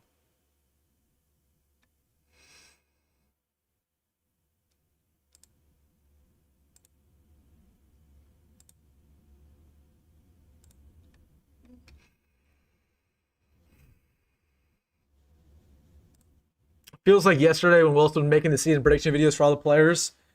It did feel like yesterday, man. I mean, that's when the content's fun, dude. I have my most fun in July, which is kind of sad, but it's true. It's kind of sad, but it's true. But again, these next couple months are gonna be fun. It's gonna be fun. What I would say is to most people, what I would say to most people is just, you know what? It was a terrible result today. It was kind of a terrible season, but well, at least have a little bit of optimism going into the offseason, because it's depressing if you go into the offseason with nothing, you know? At least believe a little bit, you know? Because again, we'll have a new team. You just never know. And Matt Rule might make adjustments as a head coach. He might, I don't know. Realistically, how many D-line men do we need in the portal? I'd say 4. I'd say 4. And I'm talking 2 of which need to be high quality. I'm talking top dollar. 1 nose tackle, 2 3 techs, 1 5. And ideally, the nose tackle is incredibly developed, incredibly experienced in top tier football. And ideally, you get a 3 technique who's a pure pass rusher. That's what we need. Where does Dylan go from here? Oregon, my man. Oregon. What's your biggest hope for the offseason? My biggest hope is that I've heard over the past couple hours that we're gonna make some coaching changes. So that's my hope. That's my hope. And I know for a fact we're gonna pay top dollar. I know for a fact that we're gonna pay big time money. So I know it's not gonna be of a lack of trying. We're gonna try pretty hard to turn this around. Could we look for a quarterback to start in the portal, even though TJ is still tough? Maybe for a battle. Maybe. We'll see. Honestly, I like that outcome. Like, I like TJ, but I also want him to earn it. I want TJ to earn it. I do not want us to hand TJ anything. So I want him to battle for it.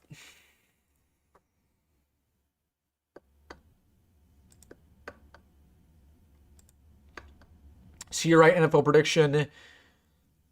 I'd say 4th round. Depends how he tests, you know. Hey, all the Frost players should be gone now. That's a good point, honestly. But honestly, it's the role players who are the problem too. It's the role players who are the problem.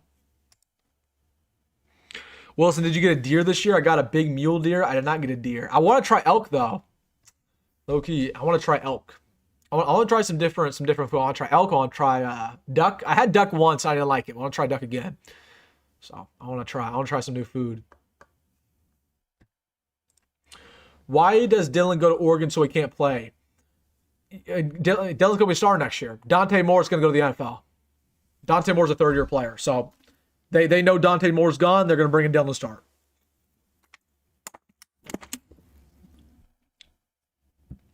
We should try and keep Davila, but also fire Glenn Thomas. I think we'll do that now. I think with Dylan going, it opens the table back for Davila to come back, which I didn't think was even going to be a possibility. So, but again, I don't think we're going to get a quarterback transfer. I mean, there's a possibility we do, but I think it's going to be TJ, Davila. Well, Luke, it's going to be, we'll only have one of the quarterback and Bodie Suckup. Okay, we'll need a transfer. You're right.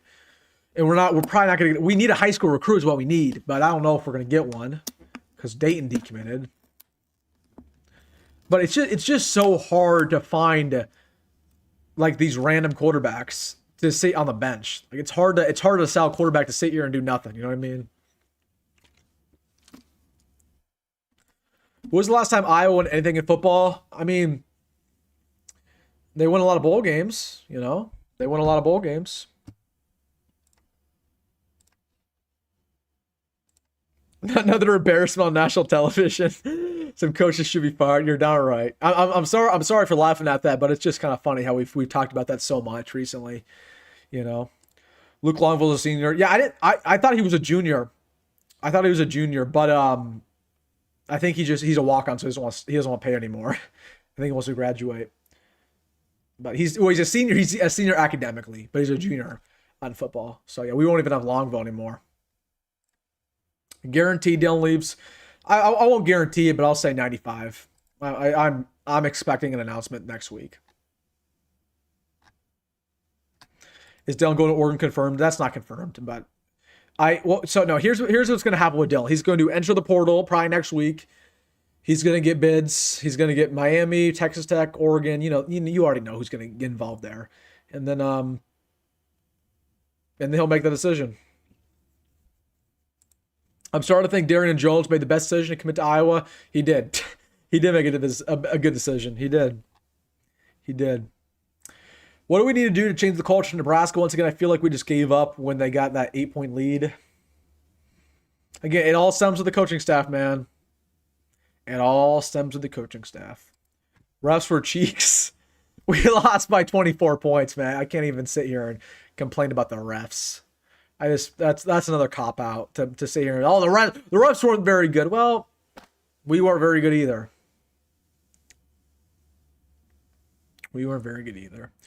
All right, guys, I'm getting tired, honestly. We went for about 2 hours.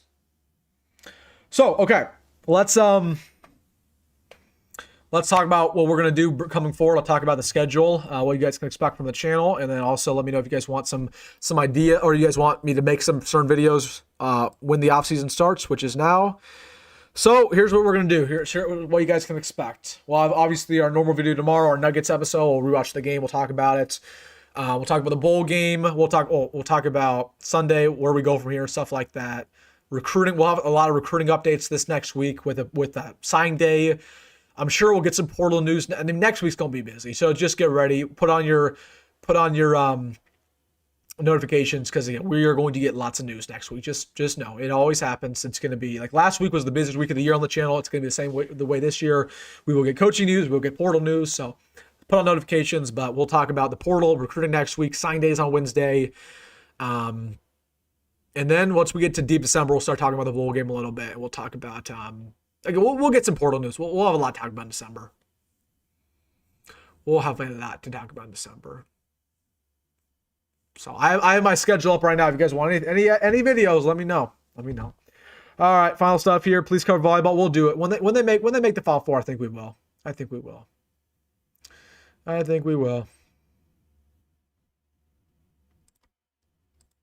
This team sucked. Yeah, maybe you're not wrong, but you're not wrong. Okay. We're done. Appreciate you guys. Make sure to watch. We'll be back tomorrow, 9 o'clock in the morning. 5 Nuggets, where we go from here. Yeah, loaded week coming up. So everybody, my final message to you guys is it sucks. It hurts. It's okay to be disappointed. It's okay to be angry. It's okay to be sad. But maybe the best part was the friends we made along the way. Maybe that's what it was. No, I mean, there's not much. There's not a whole lot. There's not a lot I can say, but I just say, you know what?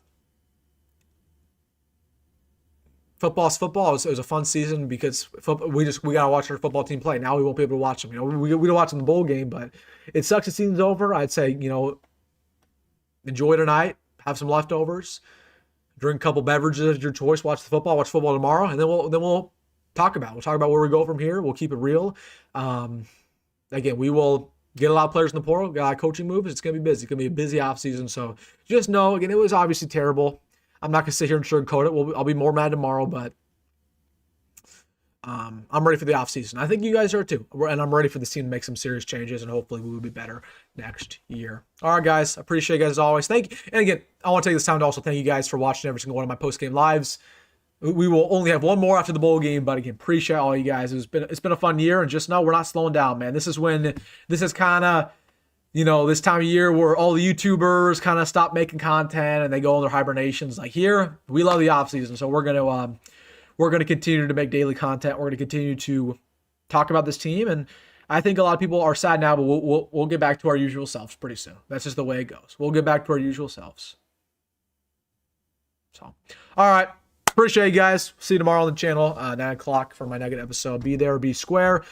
Appreciate you guys as always. Again, thank you all for watching the videos, liking the videos, subscribing, doing anything. And you guys are what makes this channel roll. It's not me, it's all you guys. So again, appreciate you guys. Thank you for another great season. And you know what? I'm ready for a great offseason. I hope you're ready too, because it's gonna be a fun couple months. All right, guys. See ya. Have a great day. Go Big Red. Go Met Roll. And I will see you in the next one.